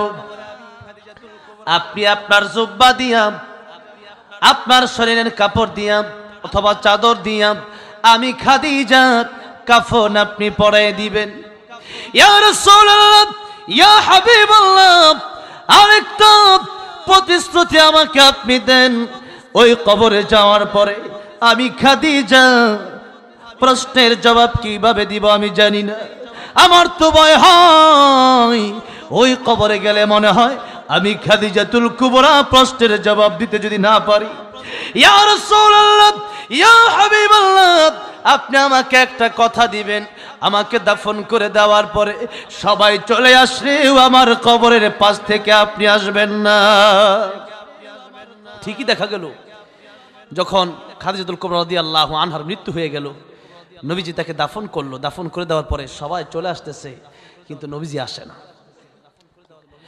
আমার আল্লাহ রাব্বুল আলামিন জিবরাইল আমিনকে ডাক দিয়ে বললেন, জিবরাইল, আমার নবীর কাছে তুমি যাও, আমার নবীর কাছে গিয়ে বলবো খাদিজাতুল কুবরা রাদিয়াল্লাহু আনহার প্রশ্নের জবাব আমার নবীর দিতে হবে না, বরং খাদিজাতুল কুবরার প্রশ্নের জবাব আমি আল্লাহ রাব্বুল আলামিন নিজেই দিয়ে দেব। তাহলে খাদিজা রাদিয়াল্লাহু আনহা দেখেন দাম কত বেশি। আল্লাহ সালাম দেয়, আল্লাহ তার প্রশ্নের জবাব দিয়ে দেয়। হুসাইন ডেকে বললেন, জনাব, আমার নানি তো সেই নানি, যে নানিকে আমার আল্লাহ রাব্বুল আলামিন সালাম দেয়। ও নানা, এবার আপনি বলেন, আপনার নানির দাম বেশি না আমার নানির দাম বেশি? নবী বললেন, নানির দিক দিয়ে তুমি হুসাইন তুমিই বড়। আটটা জোরে বলেন। এবার হুসাইন আসল জায়গায় আসছে। কোন জায়গায়? আসল জায়গায়। ও নানা, আমি তোমাকে শেষ প্রশ্ন করতে চাই, আমি তোমাকে জিজ্ঞাসা করতে চাই, তোমার নানা আর আমার নানা কি সমান হবে? নবী বললেন, না। ও নানা, তোমার নবী কি তোমার নানার জন্য কতজন মানুষ জীবন দিতে পাগল ছিল? ও নানা, তোমার নানা খাজা আব্দুল ওয়াহাবের জন্য কতজন মানুষ পাগল ছিল? আর আমার নানা সেই নানা যার ব্যাপারে আমার আল্লাহ রাব্বুল আলামিন নিজের ব্যাপারে বললেন, আলহামদুলিল্লাহি রাব্বিল আলামিন। আর আমার নানার ব্যাপারে আল্লাহ রাব্বুল আলামিন বললেন, ওয়ামা আরসালনাকা ইল্লা রাহমাতাল লিল আলামিন। সবাই পড়েন, ওয়ামা আরসালনাকা ইল্লা রাহমাতাল লিল আলামিন। রাহমাতুল লিল আলামিন নবী কোরআনে প্রমাণ, আশিক বিনে কে বুঝিবে আমার দয়ার নবীর শান। ঠিক না বে ঠিক? রাহমাতুল লিল আলামিন নবী। কষ্ট হচ্ছে আপনাদের? একটু মেহেরবানি করে মাঝে মধ্যে আল্লাহর নবীর প্রেমে একটু গজল রাতের আসর যদি গাইতে হয়, একসাথে গাইতে পারবেন না? আমার কষ্ট একটু কম হবে আর কি। সহযোগিতা করতে রাজি আছেন তো ইনশাআল্লাহ? বলেন না একটু। রাহমাতুল লিল আলামিন নবী, রাহমাতুল লিল কোরআনে প্রমাণ, আশিক বিনে কে বুঝিবে আমার দয়ার নবীর শান, আশিক বিনে কে বুঝিবে নবী আমার মদিনারে বলবো আমার আল্লাহ ভালোবেসে নামটি দিলেন মুহাম্মদ রাসূল। আল্লাহু আকবার। ওই নবীকে ভুল বুঝিলে থাকবে না ঈমান, আশিক বিনে কে বুঝিবে আমার দয়ার নবীর শান। রাহমাতুল লিল আলামিন নবী রাহমাতুল লিল কুরআনে প্রমাণ, আশিক বিনে কে বুঝিবে আমার দয়ার নবীর শান, উম্মত বিনে কে বুঝিবে আমার দয়ার নবীর শান। জুড়ে বলেন মারহাবা। আমার ভাইরা আমার মুরব্বি হুজুর হুসাইন ডেকে বলল ইয়া রাসূলুল্লাহ ইয়া হাবিবাল্লাহ, তোমার নানা খাজা আব্দুল ওয়াহাবকে কয়জনে চিনে, কয়জন তার নাম জানে? আর আমার নবী রহমাতুল লিল আলামিন আমার নানা, যার জন্য তো পৃথিবী পাগল, যার জন্য আমার আল্লাহ নিজে পাগল, তিনি রহমাতুল লিল আলামিন। ও নানা, বলো তো তোমার নানার দাম বেশি না আমি হুসাইনের নানার দাম বেশি? আমার নবী ডাক দেয় কই হুসাইন রে, তোর নানার দামই বেশি। চিৎকার মেরে পড়েন সুবহানাল্লাহ। এবার হুসাইন ডেকে বলল ইয়া রাসূলুল্লাহ ইয়া হাবিবাল্লাহ, মায়ের দিক থেকে আমি হুসাইন বড়, বাপের দিক থেকে আমি হুসাইন বড়, নানার দিক থেকে আমি হুসাইন বড়, নানির দিক থেকে আমি হুসাইন বড়, তাহলে এই যে চারটা দিক দিয়ে আমি হুসাইন তো বড়। নবী আমার হুসাইন রাদিয়াল্লাহু আনহু ছোট মানুষ, ডাক দিয়ে হুসাইন এত বুদ্ধি তোর মাথায় কে দিল রে? আল্লাহু আকবার। তাহলে দেখেন আমার নবী ছোট বাচ্চাদেরকে পরম স্নেহ করতেন। কি করতেন? স্নেহ করতেন। আর আমরা শুধু আমাদের কিছু মাদ্রাসা খালি হুজুরা খালি মারে, এত মার মারে, এরপরে ওই ছেলে মাদ্রাসা, এরপরে না আমি স্কুলে পড়বো। ঠিক না ঠিক?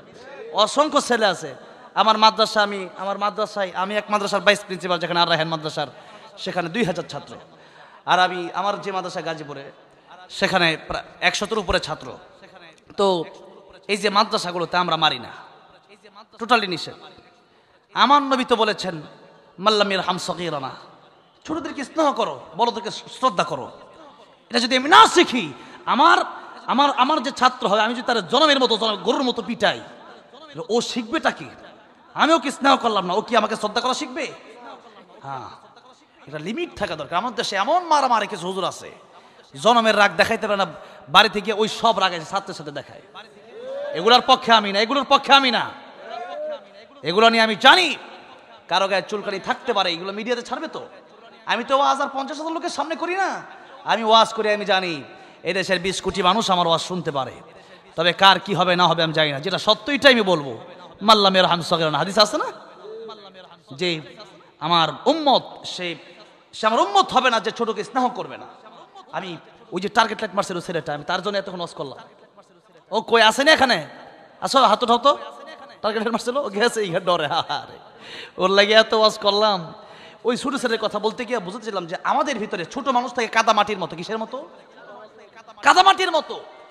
এই কাদা মাটিকে যদি আপনি এভাবে এভাবেই হবে, হাড়ি বানাইলে হাড়ি হবে, কলসি বানাইলে কলসি হবে। মনে করেন এটাকে আপনি এই কোলা বানান কোলাও হবে, যেটা বানাবেন ওইটাই হবে। কিন্তু মাটি যখন শক্ত হয়ে যায় তখন এটাকে আপনি কিছুই বানাতে পারবেন না। কাদা মাটি আর শক্ত মাটিকে একরকম? একরকম না। হাড়ি পাতিল যে বানায় মাটির, এগুলো কি দিয়ে বানায়? কাদা মাটি দিয়ে বানায়, ঠিক না? ঠিক।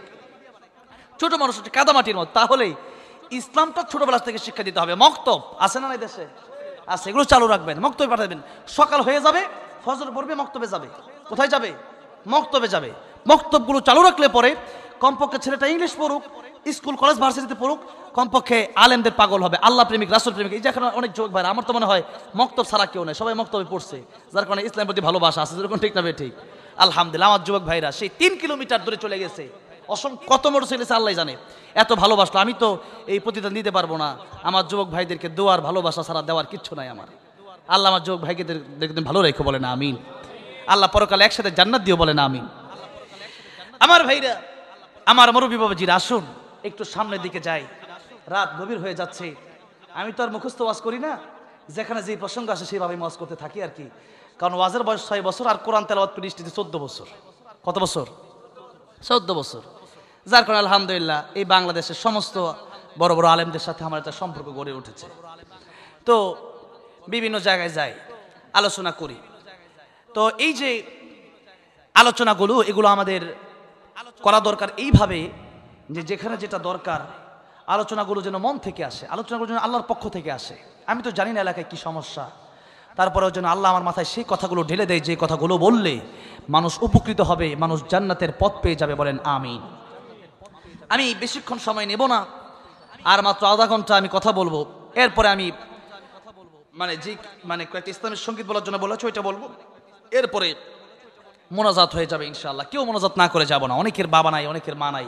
আজকে একটু মোনাজাতটা করে এরপরে বাড়ি যান, আল্লাহ কবুল করেন, বলেন আমিন। বলেছিলাম নারীরা জাহান্নামে যাবে বিশেষ করে কয়টা কারণে? জোরে বলেন, কয়টা কারণে? দুইটা। নবীজি বললেন 1 নম্বর কারণ হলো নারী জাহান্নামে যাবে তার স্বামীর অবাধ্য হওয়ার কারণে। আমি জানি এই ওয়াজ অনেকের ভালো লাগবে না, আর মহিলারা আল্লাহ জানে মনে হয় আজকে যা শুরু করছে মহিলাদেরকে নিয়ে শুরু করছে। আমাদের দেশে এই নারীরা যদি পর্দায় থাকতো, পর্দায় যদি নারীরা থাকতো, নামাজ, রোজা, পর্দা, এই স্বামীর খেদমত, এই কাজ যদি করেন, এটা নারী যেই দরজা দিয়ে ইচ্ছা সেই দরজা দিয়ে সে জান্নাতে যেতে পারবে। নবীজি বলেছেন, সুবহানাল্লাহ বলেন। এই কাজগুলো করে না সহজ, কিন্তু সেই পর্দা আজকে করে না। একটা কলার শুকলা আছে না নাই? কলা যদি শুকলা ছিঁড়ে বিক্রি করে কেউ নিবে? একটা 1 টাকা দামের চকলেটের প্যাকেট আছে না নাই? ও নারী, একটা 1 টাকা দামের চকলেটের প্যাকেট থাকতে পারে, তোমাকে আল্লাহর নবী সম্মান দিয়েছেন। নবী বলেছেন দুনিয়াতে সব সম্পদ, সবচেয়ে উত্তম সম্পদ হলো নারী, আর তোমার যদি বোরকা না থাকে তোমার সম্মান থাকবে না। তুমি কি এটা বুঝো না যে একটা চকলেটের দাম আছে, তার প্যাকেট থাকে, একটা চকলেট 1 টাকা দাম, আর তুমি নারী হয়ে তোমার পর্দা নাই কেন? পর্দা যদি না থাকে তাহলে সেই নারী নষ্ট হয়ে যায়। আমার ভাইরা, লম্বা চড়ে এগুলো আলোচনার দিকে আমি যাব না। আমি যতই আলোচনা করতে যাই ততই আমার বাড়ে আলোচনা। আজকে মন চাচ্ছে একটু বেশি সময় দিই, আমি তো ইচ্ছা করলে শেষ করে দিতে পারি। সেই ঢাকা থেকে গতকালকের মাহফিল ছিল ময়মনসিংহ। কোথায় ছিল? ময়মনসিংহ বিভাগ, আর এটা হলো খুলনা, এটা আরেক বিভাগ। এটা কোন বিভাগ? খুলনা বিভাগ, এটা আরেকটা বিভাগ। আগামীকালকে হলো রাজশাহী বিভাগ, পরের দিন রংপুর বিভাগ, বিভাগ ভিত্তিক ওয়াজ একটা। তো আসি তো আমি কষ্ট করে, সেই সকাল থেকে প্রস্তুতি নিতে ফ্লাইট করে এই পর্যন্ত আসলাম। তো যাই হোক, আমি তো কষ্ট করে আসছি, আমি যেন কিছু বলার জন্যই তো আসছি, নাকি বলেন? আমি সেই ফাঁকি দেওয়ার লোক না যে না বলে চলে যাব। আমি বলবো, আমি জানি একজন মানুষ উঠবে, তবে আমি চাই যে কথাগুলো বললে মানুষের উপকার হবে। আমি জানি কোন ওয়াজ করলে মানুষ থাকবে বেশি, এটা আমি জানি। কোন ওয়াজ করলে মানুষ বেশি থাকবে আমি জানি না, জানা আছে আমার। তারপর আমি মানুষ বেশি থাকবে সেটা আমি জানি। আমি চাই কিছু কথা যেন মানুষ আমল করে, একজন আমল করলে সেটাই আমাদের মাহফিল সার্থক হয়ে যাবে, বলে ইনশাআল্লাহ। তাহলে একটা হচ্ছে নারীরা যেন পর্দা করে, নারীরা যেন স্বামীর খেদমত করে। নবী বলেছেন, আমি যদি বলতাম আল্লাহর পরে কাউকে সেজদা দেওয়া যেত, আমি বলতাম ও পৃথিবীর মেয়েরা, ও পৃথিবীর স্ত্রীরা, তোমরা তোমাদের স্বামীর পায়ে সেজদা দাও। জোরে বলেন সুবহানাল্লাহ। কিন্তু দেওয়া যাবে না কেন? আল্লাহ রাব্বুল আলামিন বলছেন সূরা লুকমান, وَإِذْ قَالَ لُقْمَانُ لِابْنِهِ وَهُوَ يَعِظُهُ يَا بُنَيَّ لَا تُشْرِكْ بِاللَّهِ إِنَّ الشِّرْكَ لَظُلْمٌ عَظِيمٌ। লুকমান হাকিম, উনি কি অনেক সুন্দর ছিল? কালো ছিল। কি ছিল? কালো ছিল। আমরা তো অনেক সুন্দর মানুষ, কিন্তু আমাদের ভিতরটা কালো হয়ে আছে। আমরা মানুষ যত সুন্দর, তার চেয়ে বেশি আমাদের ভেতরটা কালো। আর হযরতে বেলাল ছিলেন কালো, কিন্তু ভেতরটা বড় ভালো, ভিতরটা বড় ভালো। লোকমান হাকিম কালো ছিলেন, কিন্তু তার নামে আল্লাহ রাব্বুল আলামিন কোরআন শরীফের 21 নম্বর পারা 10 নম্বর পৃষ্ঠায় একটা সূরা নাজিল করে দিলেন, সূরা লোকমান। জোরে বলেন সুবহানাল্লাহ। আল্লাহর ওলি ছিলেন তিনি। সেই লোকমান হাকিম তিনি বলছেন, ও আমার সন্তান, লা তুশরিক বিল্লাহ ইন্নাশ শিরকা লাযুলমুন আযীম। শিরিক করবা না। এই দুনিয়ায় সবচেয়ে বড় গুনার নাম হলো শিরিক। সবচেয়ে বড় গুনার নাম কি? মাজারে সেজদা দেওয়া, পীরের পায়ে সেজদা দেওয়া, কোন হুজুরের পায়ে সেজদা দেওয়া, কারো পায়ে সেজদা দেওয়া। ইবাদত করতে হবে কপালটা, এই মস্তকটা একমাত্র একজনের কুদরতি কলমে সেজদায় লুটে পড়বে। তিনি কে? জোরে বলেন তিনি কে? আল্লাহ রাব্বুল আলামিন ছাড়া আর কারো পায়ে সেজদা দেওয়া যাবে? আর কারো কাছে মাথা নত করা যাবে না। আল্লাহ রাব্বুল আলামিন মনোয়াতের ভিতরে বলছেন, ইন্নাল্লাহা লা ইয়াগফিরু আন ইউশরাকা বিহি ওয়া ইয়াগফিরু মা দুনা যালিকা লিমান ইয়াশা ওয়া মান ইউশরিক বিল্লাহি ফাকাদ ইফতারা ইসমান আযীমা। আল্লাহ বলছেন কিয়ামতের ময়দানে আমি আল্লাহ তো রহমান রহিম, পৃথিবীর মানুষকে আল্লাহ মোহাব্বত ভালোবাসা সৃষ্টি করলেন। কি সৃষ্টি করলেন? ভালোবাসা। এটা আল্লাহ একটা সৃষ্টি, ভালোবাসা। এই সৃষ্টির কারণে মা তার সন্তানের, বাবা দুই হালি কমলা আপেল আনছে, এটা মা খায় না, সব সন্তানরে খাওয়ায় দেয়। মা চিন্তা করে আমি না খাই, আমার সন্তানটা খাক, তাতে আমি খুশি। যেরকম ঠিক না বেটি? কেন? মায়ের ভালোবাসার কারণে। ঈদের সময় আসলে পরে দেখা যায় একজন বাবা তার 2 থেকে 3 জন সন্তানকে নতুন জামা কাপড় কিনে দেওয়ার জন্য যখন মার্কেটে ঢুকলো, হাতে আছে 10,000 টাকা, কাপড় পছন্দ হলো 3 জনের 12,000 টাকার। এরপরে 2,000 টাকা ঋণ করে 3 জন সন্তানকে কাপড় দিল। কিন্তু বাবা ঈদের সময় গত ঈদের কাপড় পরে এবারের ঈদে যায়, এরকম ঘটনা আছে না নাই? বাবা কেন পরে? যে আমার সন্তানটা যদি ভালো পড়ে তাহলে আমার ভালো লাগবে, আমারটা পূরণ থাক। এই হলো বাবার ভালোবাসা। দুনিয়াতে আল্লাহ রাব্বুল আলামিন এই ভালোবাসা সৃষ্টি করে আল্লাহ নিজেই 99 ভাগ রাখলেন। আর আল্লাহর ভালোবাসা থেকে আল্লাহ 1 ভাগ তামাম পৃথিবীতে ছড়ায়া ছিটায়া দিলেন। বনের বাঘের ভিতরে 1 ভাগ। বনের বাঘের ভিতরে কয় ভাগ? 1 ভাগ। যার কারণে আল্লাহ রাব্বুল আলামিন বলছেন, লা তাকনাতু মির রাহমাতিল্লাহ ইন্নাল্লাহা ইয়াগফিরুদ যুনুবা জামিআ ইন্নাহু হুয়াল গফুরুর রহিম। আল্লাহ বলছেন, ও বান্দা, আমার রহমত থেকে তুমি নিরাশ হয়ে যাবে না। আমি আল্লাহ রাব্বুল আলামিন তোমার জীবনের সব গুনাহগুলি মাফ করে দেব যদি খাঁটি তওবা করতে পারো। তুবু ইলাল্লাহি তাওবাতান নাসুহা। এজন্য খাঁটি তওবা, একবার গুনাহ করছেন আবার করলে এটা খাঁটি তওবা হয় না? আমি আর জীবনে গুনাহ করব না এই নিয়ত করে অনুতপ্ত হয়ে আল্লাহ গো আমাকে মাফ করে, আল্লাহর সাথে সাথে মাফ করে দিবেন। 2টার সময় তওবা কবুল হবে না। ইতিপূর্বে নিউজ চলে এসেছে খুব দ্রুত সময়ে পশ্চিম দিক থেকে সূর্য উঠবে। এটা কিয়ামতের আলামত। এবং কিয়ামতের আগে গজওয়াতুল হিন্দ হবে। এই যে ভারত, দিল্লি, কলকাতা, মুম্বাই সব মুসলমানদের হয়ে যাবে। ঠিক না ঠিক? সেই গজওয়াতুল হিন্দের জন্য প্রস্তুত আছেন না নাই? যুবকেরা প্রস্তুত হয়ে যেতে হবে। নবী বলেছেন সেই গজওয়াতুল হিন্দে যারা যাবে, যারা শহীদ হয়ে যাবে, বিনা হিসেবে জান্নাতে চলে যাবে। আর যারা সেই গজওয়াতুল হিন্দে যাবে না, এরা কাপুরুষ মুনাফিক বেঈমান হয়ে মরে যাবে। সুতরাং আপনারা কি কাপুরুষ মুনাফিক বেঈমান হয়ে মরতে চান? কারা কারা চান যে আমরা গজওয়াতুল হিন্দে শরীক হব? হাত তুলে দেখান। আল্লাহ কবুল করবেন, আমিন। গজওয়াতুল হিন্দ আসছে, ইমাম মাহদি আসছেন। এই পৃথিবীতে একটা যুদ্ধ হবে, যে যুদ্ধ কেবলই হবে মুসলিম আর কাফেরদের বিরুদ্ধে লড়াই হবে। লড়াই হবে সেখানে খেলাফত প্রতিষ্ঠার লড়াই। লড়াই হবে সেখানে কোরআনের আইনের লড়াই। কোরআনের আইনকে বাস্তবায়ন করা যায় সেই লড়াই। সেই লড়াইয়ের জন্য প্রস্তুত আছে না নাই? আপনার ভেতরে যদি শাহাদাতের তামান্না না থাকে, আপনি কাপুরুষ মুনাফিক হয়ে মরবেন। আর মুনাফিকের শাস্তি হলো জাহান্নামের সবচেয়ে তলদেশে তার বাড়ি হবে। জাহান্নামের সবচেয়ে নিকৃষ্ট শাস্তি কার হবে? মুনাফিকের হবে। কার হবে? কার কথা? কার কথা?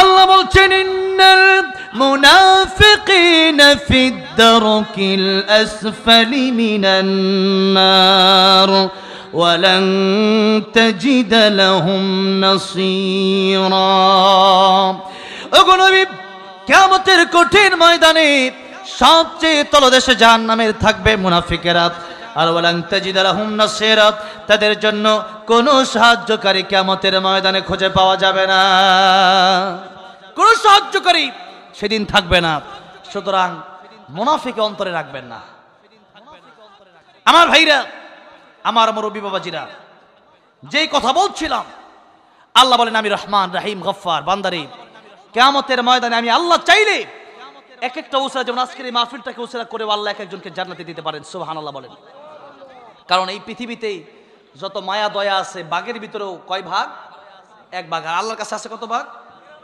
99 আল্লাহ বলেন বান্দারে এতে করে সন্তান যখন বিপদে পড়ে মা কয় আমার সন্তান বাঁচুক আমি মরে যাই জোরে কোন ঠিক না ঠিক ভূমিষ্ঠ হবে সন্তান ডাক্তার বলে দিলেন হয়তো মা বাঁচবে নয়তো সন্তান বাঁচবে মা বলে দেয় আমার কলিজার টুকরা সন্তানটা বেঁচে থাকুক আমি মরে যাই আমার কোনো আফসোস নাই আল্লাহু আকবার কি মায়া কি ভালোবাসা আল্লাহ দিয়ে দিলেন সেই ভালোবাসার কারণেই মা আর বাবাকে যদি কষ্ট দিয়ে থাকেন সেই ক্ষমা যদি মা বাবা না করে সেই আল্লাহ রাব্বুল আলামিন ক্ষমা করবেন না লম্বা ঘটনা মা বাবার হকের কথা বলতে গেলে অনেক কথা চলে আসে যে কথা বললাম কারণ আমি যা বুঝতে পারলাম 12টার পরে কেউ থাকবে না আর কি মাইকম্যান থাকবে কা শুধু মা আর বাবা তাদের দিকে তাকালেই নবী বলেছেন কবুল হজের সওয়াব কিসের সওয়াব কিসের সওয়াব কবুল হজের সওয়াব আচ্ছা হজ করা কি সহজ না কঠিন হ্যাঁ নবী নিজে বলছেন আল হাজ্জুল হাজ্জু হজ করা কঠিন এত সহজ না ইসলামী ইবাদত আছে যেমন নামাজ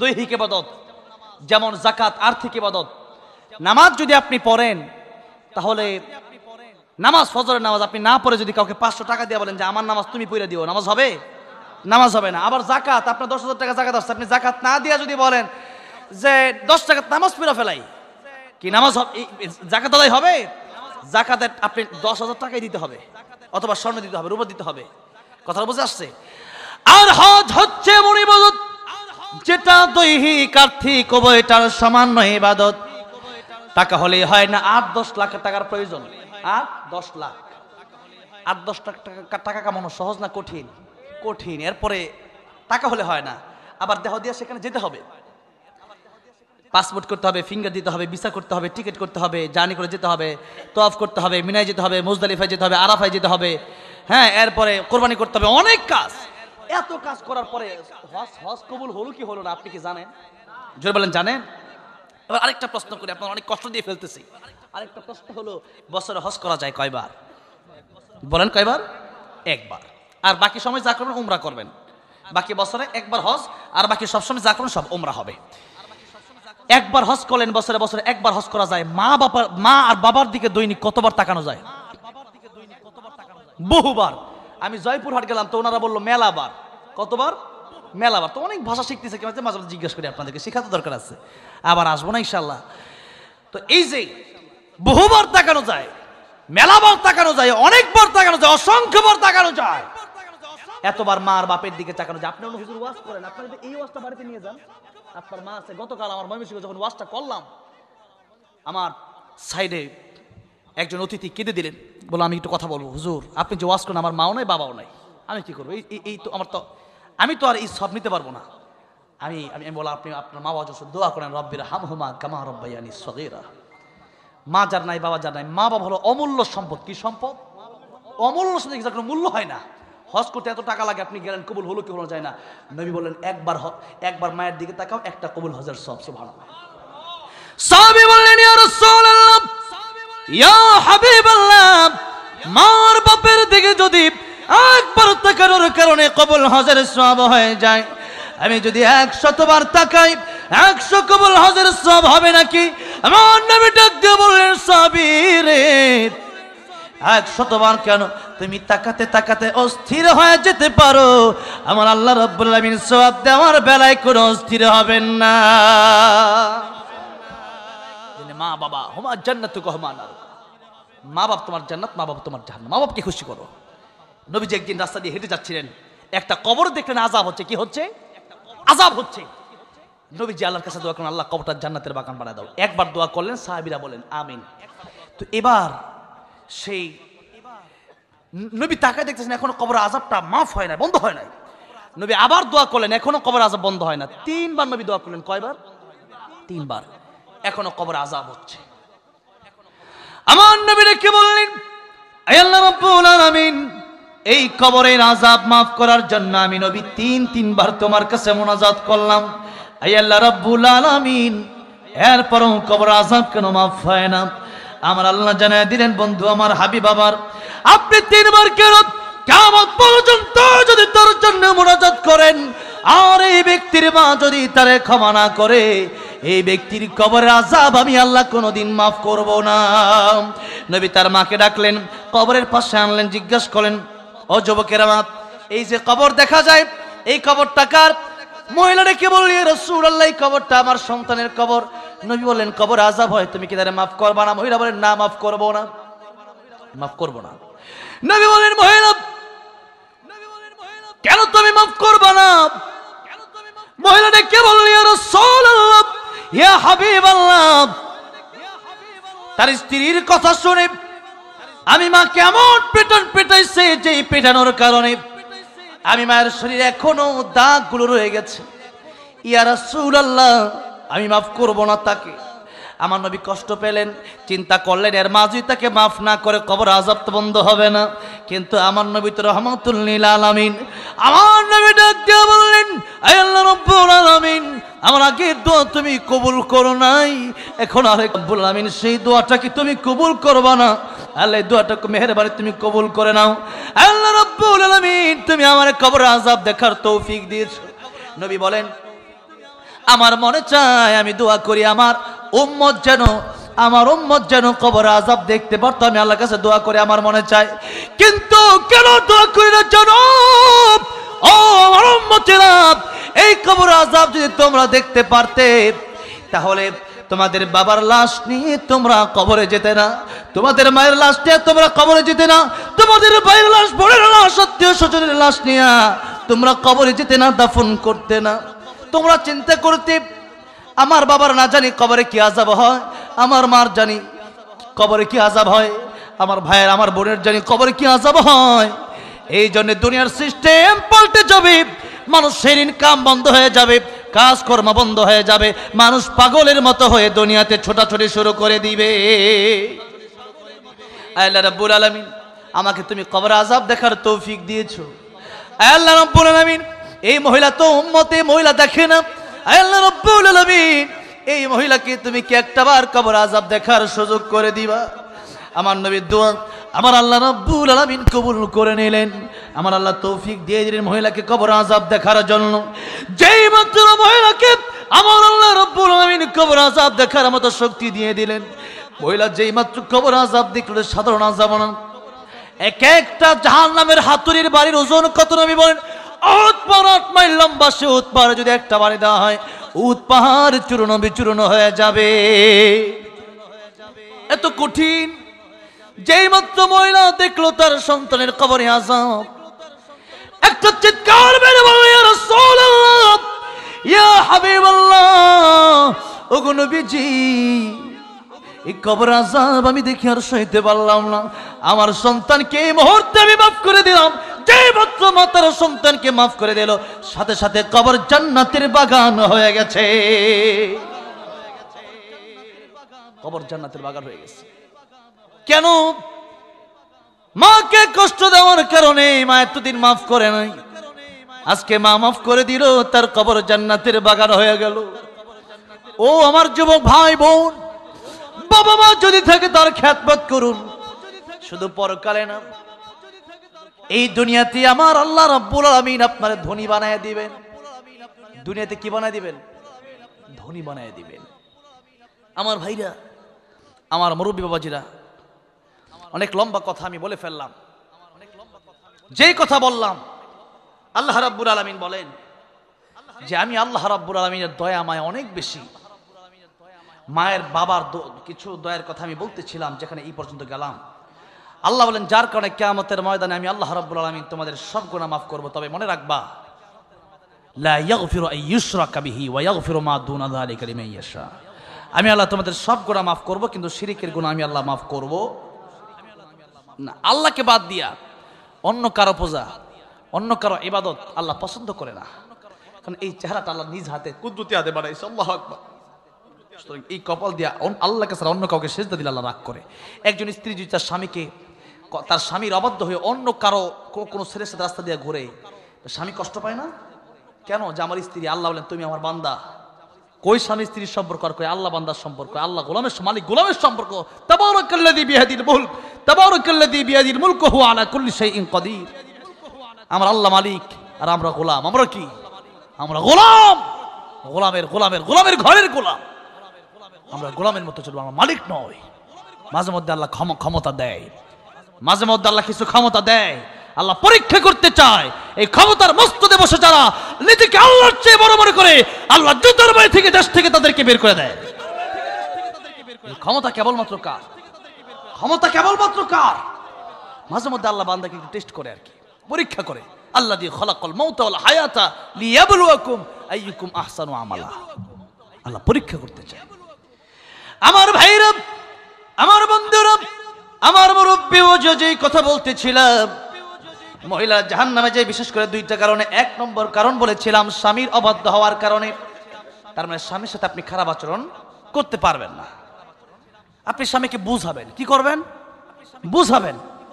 এরপরেও যদি কোনো কারণে এমন অত্যাচার যদি স্বামী করে যে অত্যাচার আপনি সহ্য করতে পারেন, এমন লোক এমন স্বামী ওই দেশে আছে যে স্ত্রীকে প্রতিদিন, স্ত্রীকে না মানলে তার খাওয়ান হজম হয় না, খাবার হজম হয় না। এমন লোক আছে না দেশে? আছে, এমন লোক আছে। শুধু নারীদের কথা, এবার একটু পুরুষের দিকে যাব। কি বলেন? এবার মহিলারা একটু খুশি হন, মহিলারা ভালো করে ওয়াজ শোনেন আজকে। আমার নবীজি একদিন ঘরে ঢুকলেন। কোথায় ঢুকলেন? ঢুইকা দেখলো যে আয়েশা সিদ্দিকা রাদিয়াল্লাহু আনহা তিনি রুটি বানাচ্ছেন, আটা গুলছে, আর ওনার ঘুম ধরছে। আম্মা জান আয়েশা সিদ্দিকার, উনি একটু ঘুমায় পড়লেন, ছাগলে আয়েশা রুটি খাওয়া শুরু করছে। নবীজি আয়েশা দেখলেন যে রুটি অর্ধেক বানানো হয়েছে আর অর্ধেক ছাগলে খায়, আর আটাগুলো গুলানো হয়েছে। তো নবীজি নিজে আয়েশা রুটি বানালেন, গুস্ত পাকালেন। যেরকম সুবহানাল্লাহ। আম্মা জান আয়েশা সিদ্দিকা, আম্মা জানের ঘুম যখন ভেঙে গেল, ডাক দেয়া বললেন, ইয়া রাসূলুল্লাহ, ইয়া হাবিবাল্লাহ, এটা আপনি করলেন কি? নবী কয়, আয়েশা রে, আমি রান্না বাড়া করলাম। আয়েশা রাদিয়াল্লাহু আনহা বলেন, ইয়া রাসূলুল্লাহ, ইয়া হাবিবাল্লাহ, আপনি না রাহমাতুল লিল আলামিন নবী, আপনি জানছেন? নবী বলেন, আয়েশা রে, আমি রাহমাতুল লিল আলামিন নবী হইলে কি হইছে? আমি তো তোমার স্বামী। আল্লাহু আকবার বলেন। তো স্বামী হিসাবে আমিও তোমার সাথে একটু হেল্প, সহযোগিতা করতে চাই। এটা হলো নবীর চরিত্র। যেরকম সুবহানাল্লাহ। আর আমাদের স্বামী, দরজা খুল, পানি দে, যেরকম, ঠিক না বেটি? এই যদি হয় আপনার চরিত্র, তা আপনার নবীর আদর্শ কই মানলেন আপনি? আপনি তো নবীর আদর্শ থেকে বিচ্যুত হয়ে গেলেন। এই জন্যে আমার নবী যে আদর্শ দেখালেন, সেই আদর্শ আপনি দেখাবেন। রাসূল সাল্লাল্লাহু আলাইহি ওয়াসাল্লাম যখন পৃথিবীতে চলে যাবেন, তখন একটা মেসওয়াক আনতে বলেন। আম্মা জান আয়েশা সিদ্দিকা মেসওয়াক আনলেন। কি আনলেন? মেসওয়াক। বেশি বেশি মেসওয়াক করবেন। করেন তো? করবেন। মৃত্যুর সময় কালিমা নসিব হবে। কি নসিব হবে? কালিমা নসিব হয়ে যায়। মেসওয়াক করবেন। তো নবীজি তখন খুব জ্বর, তো অসুস্থ নবী। নবী বলেন, আয়েশা মেসওয়াক দাও। তো এই যে মেসওয়াক যখন দিলেন, তো আম্মা জান আয়েশা সিদ্দিকা রাদিয়াল্লাহু আনহাকে বলেন, একটু তুমি চিবায়া দাও, যাতে নরম হয় মেসওয়াকটা। শক্ত দিয়ে তো মেসওয়াক করা যায় না, একটু নরম হওয়া লাগে না মেসওয়াকের মাথাটা?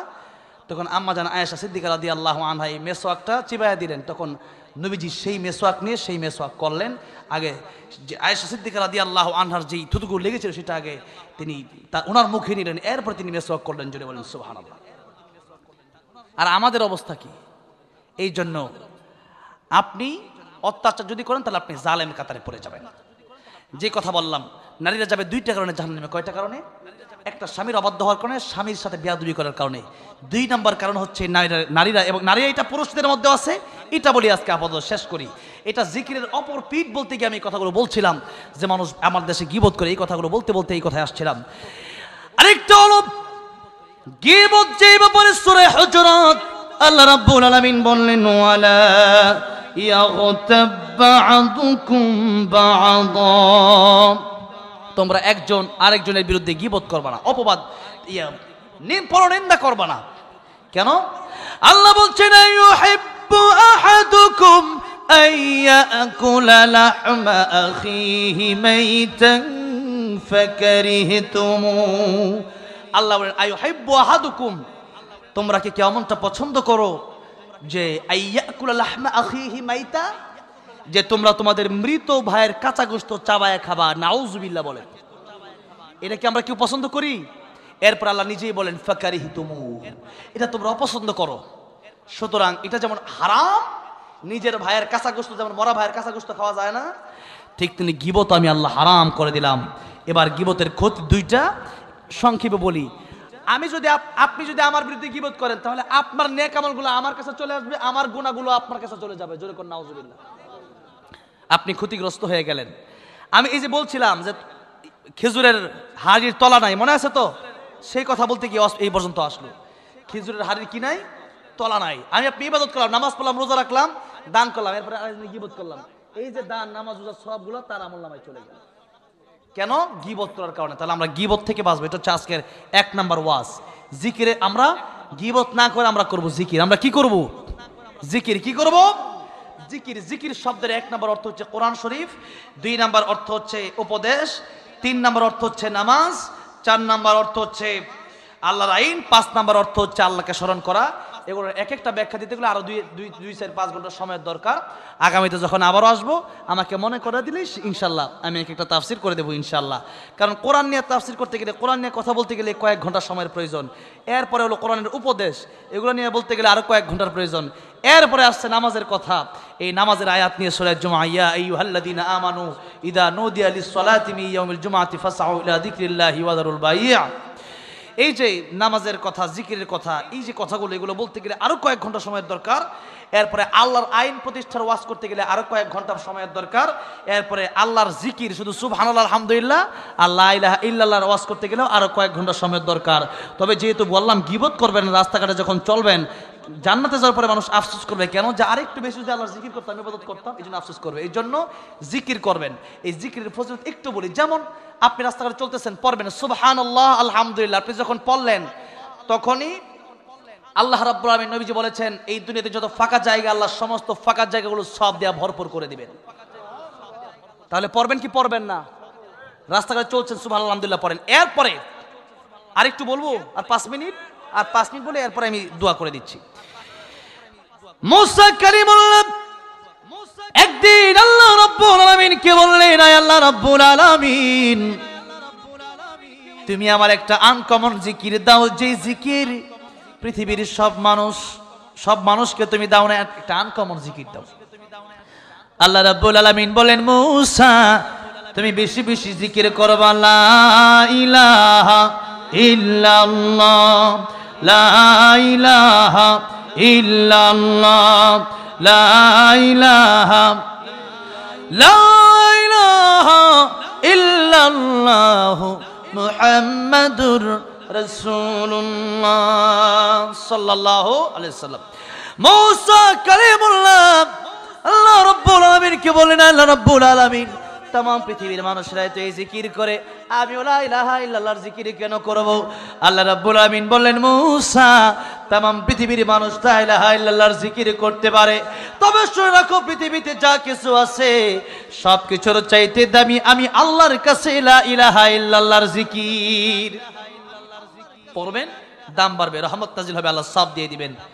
এরপরে সূরা ইখলাস পড়বেন 3 বার করে, পড়লে 1 খতম কোরআন শরীফের সব। কয় খতম? নবী একদিন বললেন, তোমরা প্রতিদিন 1000 আয়াত তেলাওয়াত করে ঘুমাবা। সাহাবী বললেন, এটা অনেক কষ্টের ব্যাপার, প্রায় 6 পারা তেলাওয়াত করার সমান। নবীজি বললেন, তোমাদেরকে সহজ করে দিলাম, তোমরা সূরা তাকাসুর একবার পড়বা, আল্লাহ রাব্বুল আলামিন তোমাদেরকে 1000 আয়াত পড়ে ঘুমালে যে সওয়াব হতো সেই সওয়াব দান করে দিবেন। কোন সূরা? সূরা তাকাসুর। সূরা ইখলাস কয়বার পড়বেন? 3 বার। প্রতি 5 ওয়াক্ত নামাজের পর আয়াতুল কুরসি পড়বেন। কি পড়বেন? আয়াতুল কুরসি। মরতে দেরি, জান্নাতে যেতে দেরি না। সুবহানাল্লাহ। আমলগুলো করবেন। এরপরে এশার নামাজের পরে ঘুমের আগে পড়বেন সূরা মুলুক। কোন সূরা? এই সূরা মুলুক যারা পড়বে, নবীজি বলেছেন, কবরে এই সূরা মুলুক তাদের আযাব থেকে বাধা হয়ে দাঁড়াবে, তাদের কবরে আযাব হবে না। আর কিয়ামতের কঠিন ময়দানে এই সূরাটা আল্লাহ রাব্বুল আলামিনের সাথে যারা করবে, তর্ক করবে, আল্লাহ এই বান্দাকে জান্নাতে দিবা, নাহলে আমি কোরআনকে অস্বীকার করবা। আমি কোরআন যদি তুমি তোমার কালাম হয়ে থাকি, তাহলে বান্দাকে জাহান্নামে দিতেই হবে। সুবহানাল্লাহ।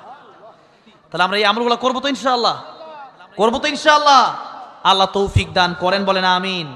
আল্লাহ রাব্বুল আলামিন আমাদেরকে গীবত থেকে হেফাজত করেন, বলেন আমিন।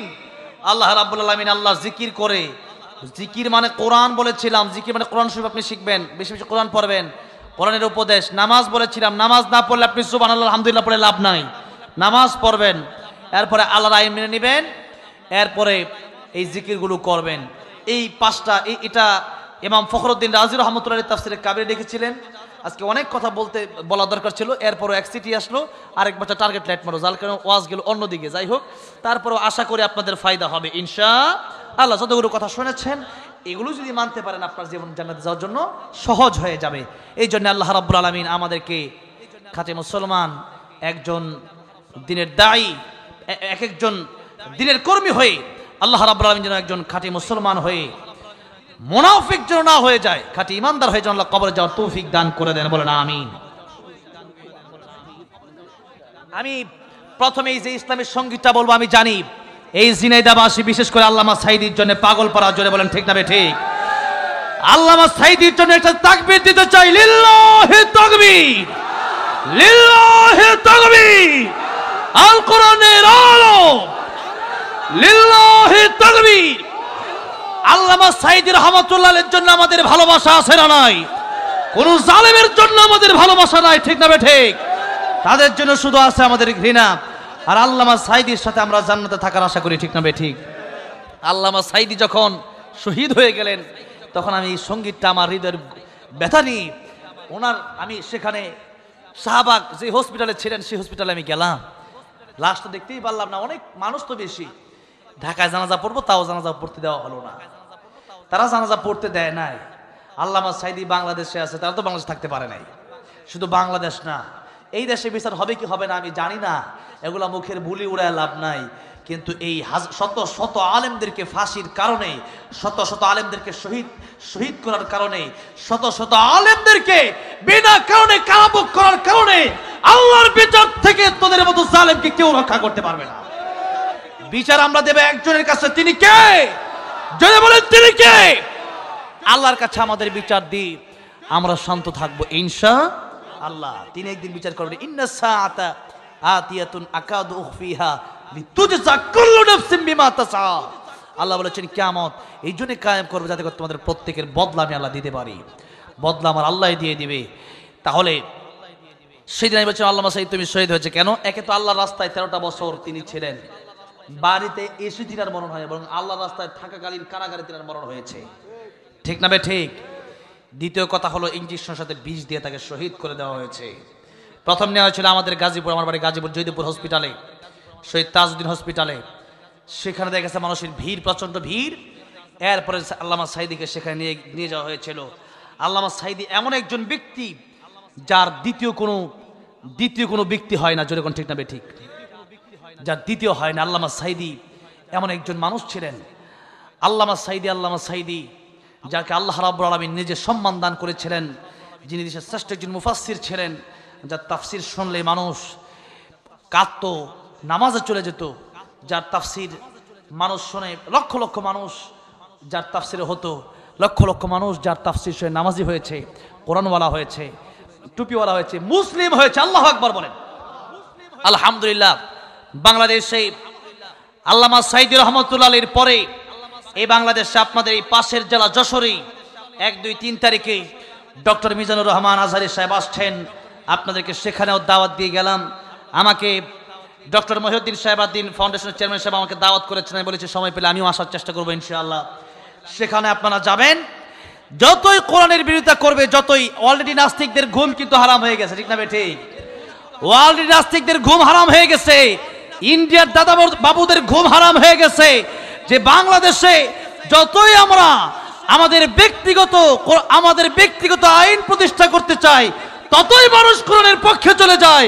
আল্লাহ বলেন, তোরা চাস ইউরিদুনা লিইউতফিউ নূরাল্লাহি বিআফওয়াহিহিম আল্লাহু মুতিম্মু নূরিহি ওয়ালাউ কারিহাল কাফিরুন। তোরা চাষ ফু দিয়া আমি আল্লাহর দ্বীনকে নিভায় দিতে, কিন্তু আমি আল্লাহ চাই কোরআনের আইন আমি আল্লাহ রাব্বুল আলামিন বাস্তবায়ন করব। সুতরাং মিজানুর রহমান আজহারী আসবে, আবার যশোরে কোনো জোয়ার সৃষ্টি হবে, ইতিহাস হবে ইনশাআল্লাহ। ঠিক না ঠিক? যতই কোরআন থেকে বাধা দিবে মানুষ ততই কোরআনের পক্ষে আসবে। ঠিক না ঠিক? এখন দেশে গান বাজনা হয় না, ওইরকম হয় নাকি এখন?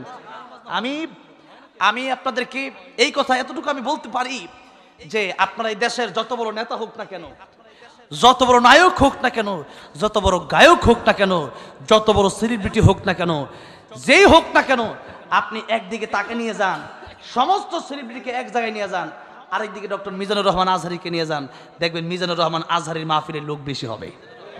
আনেন আপনি জেমস এরপর রুনাল আর কত শিল্পী আছে, এদেরকে একদিকে আনেন, আরেকদিকে মিজানুর রহমান আজহারী সাহেবকে আনেন, দেখেন গানের চেয়ে কয়েক গুণ বেশি লোক হবে সেই মিজানুর রহমান আজহারী সাহেবের মাহফিলে। সুতরাং দাবায় রাখতে পারবে না। দাবায় রাখতে পারবে? পারছে দাবায় রাখতে? এতদিনও দাবায় রাখতে পারে নাই, এখনো পারবে না ইনশাআল্লাহ। আল্লাহ তুমি আল্লামা সাইদীর কবরকে জান্নাতের উচ্চ মাকাম বানায় দাও, বলে না আমিন। আল্লামা সাইদী তুমি মরণে শহীদ হয়েছ, তুমি এটাই জানি। ঠিক না ঠিক? কারাগারে কাটালে 13টি বছর, বাতিল কেঁপেছে তোমায় দেখে থর থর। কারাগারে কাটালে 13টি বছর, বাতিল কেঁপেছে তোমায় দেখে থর থর। তুমি যে ছিলে মোদের নয়ন মনি, শহীদ হয়েছ তুমি এটাই জানি। আল্লামা সাইদী তুমি মরণি, শহীদ হয়েছ তুমি এটাই জানি। দেখা তো হবে না আর এই জীবনে, দেখা হবে জান্নাতে ফুল বাগানে। দেখা তো হবে না আর এই জীবনে, দেখা হবে জান্নাতে ফুল বাগানে। এই আশা কবুল করো আল্লাহ তুমি, পড়ে না আমিন। এই আশা কবুল করো আল্লাহ তুমি, শহীদ হয়েছ তুমি এটাই জানি। শহীদ হয়েছ তুমি এটাই জানি। আল্লাহ আমাদেরকেও তুমি শহীদি মরণ দিও, জুড়ে বলেন আমিন। শহীদি মরণ এমন মরণ, একটা পিপিলিকে কামড় দিলে যত কষ্ট এর চেয়ে বেশি কিছু না। কবরে মুনকার নাকির আসে না, বিনা হিসেবে জান্নাত। এর চেয়ে বড় আর কিছু চাওয়ার আছে? সেই মৃত্যু আমরা কামনা করবো, বলি ইনশাআল্লাহ। আল্লাহ আজকের মাহফিলকে কবুল করেন। আজকের মাহফিল যারা আয়োজন করলেন, যারা আসলেন বসলেন, আল্লাহ রাব্বুল আলামিন সবার গুনাহ মাফ করে দেন। আল্লাহ রাব্বুল আলামিন সবার মনের নেক বাসনা পুরা করে দেন। আল্লাহ রাব্বুল আলামিন এই জমিনে আল্লাহ খাস রহমত বরকত দিয়ে আল্লাহ ভরপুর করে দেন, বলেন আমিন।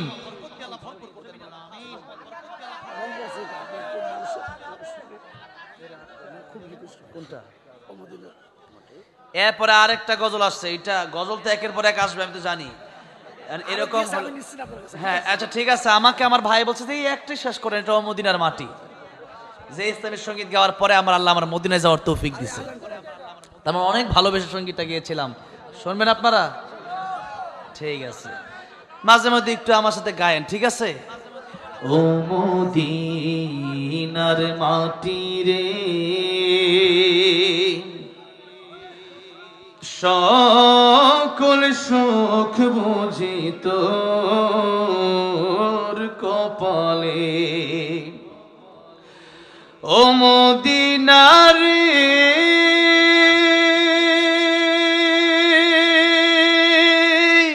তোর বুকে আমার নাবি, যার লাগে পাগল সবই, যার তরে হইল সৃষ্টি ত্রিভুবন।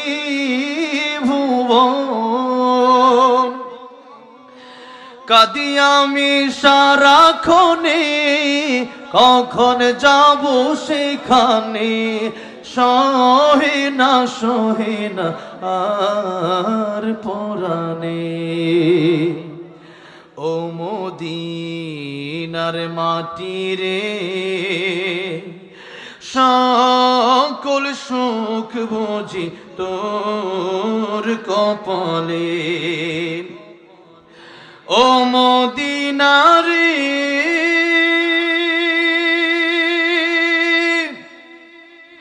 পাখি যদি হতাম আমি, উড়ে উড়ে যেতাম আমি, থাকতো না মনে কোনো যন্ত্রণা। দেহে নাই পাখায় আমার, সাথে নাই টাকায় আমার, কেমনে কেমনে যাব সেখানে। ও মদিনার মাটি রে, সকল সুখ বুঝি তোর কপালে। ও মদিনার মাটি রে, সকল সুখ বুঝি তোর কপালে। আল্লাহ সবাই বারবার মক্কা মদিনা যাওয়ার তৌফিক দান করেন, বলেন আমিন। মান যারা কবরি ওয়াজাবাত লাহু শাফাআতি, নবীর কবর যে জিয়ারত করবে আল্লাহ নবী বলেন তার জন্য আমার সুপারিশ করা ওয়াজিব হয়ে যায়। আল্লাহ নবীর রোজা জিয়ারতের মতো তৌফিক আমাদের সবাইকে বারবার দান করেন, বলেন আমিন। আর আমি কিছু বলতে পারলাম না, না ভাই এটা আপনার মতো সবই ছিল।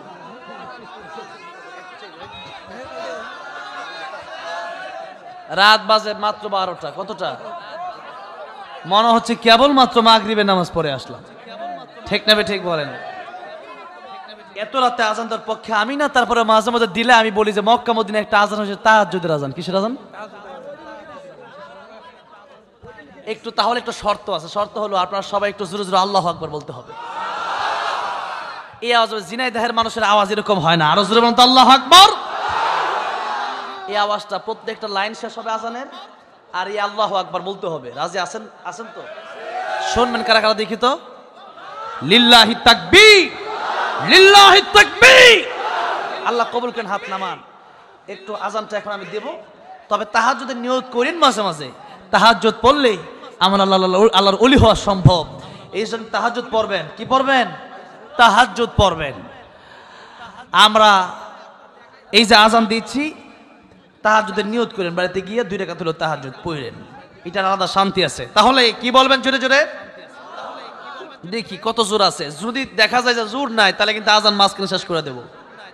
হ্যাঁ, যেহেতু এটা আমি আর ফজর জোহরের আজান দিচ্ছি না, তাই একটু জোরে সোরে আল্লাহু আকবার বলবেন, যাতে এলাকায় কোনো শয়তান টয়তান থাকলে যেন একবারে গো।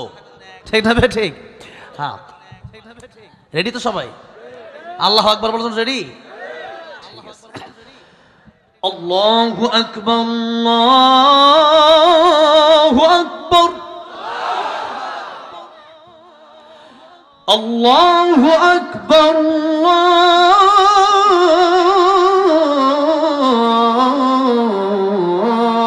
আল্লাহু আকবার।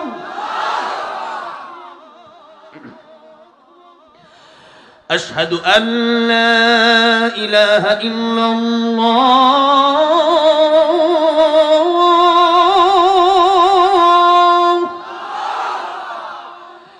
আশহাদু আন লা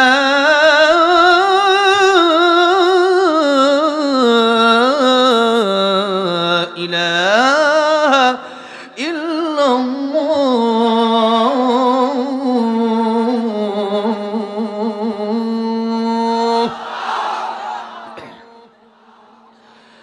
আশহাদু আন্না মুহাম্মাদার রাসূলুল্লাহ,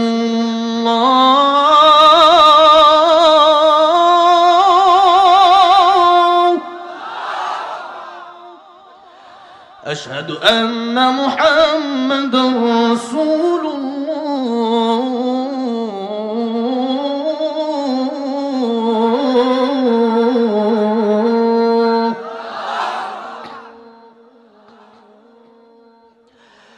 হাইয়া আলাস সালাহ,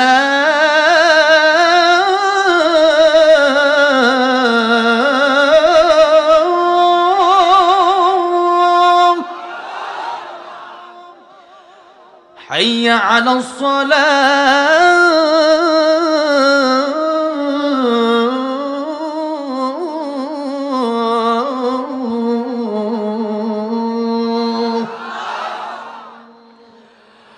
حي على الفلاح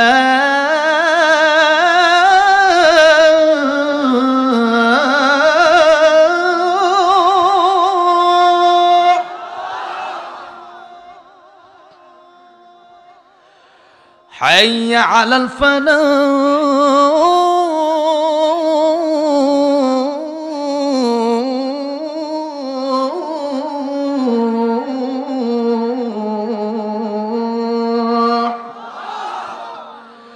الله أكبر الله أكبر لا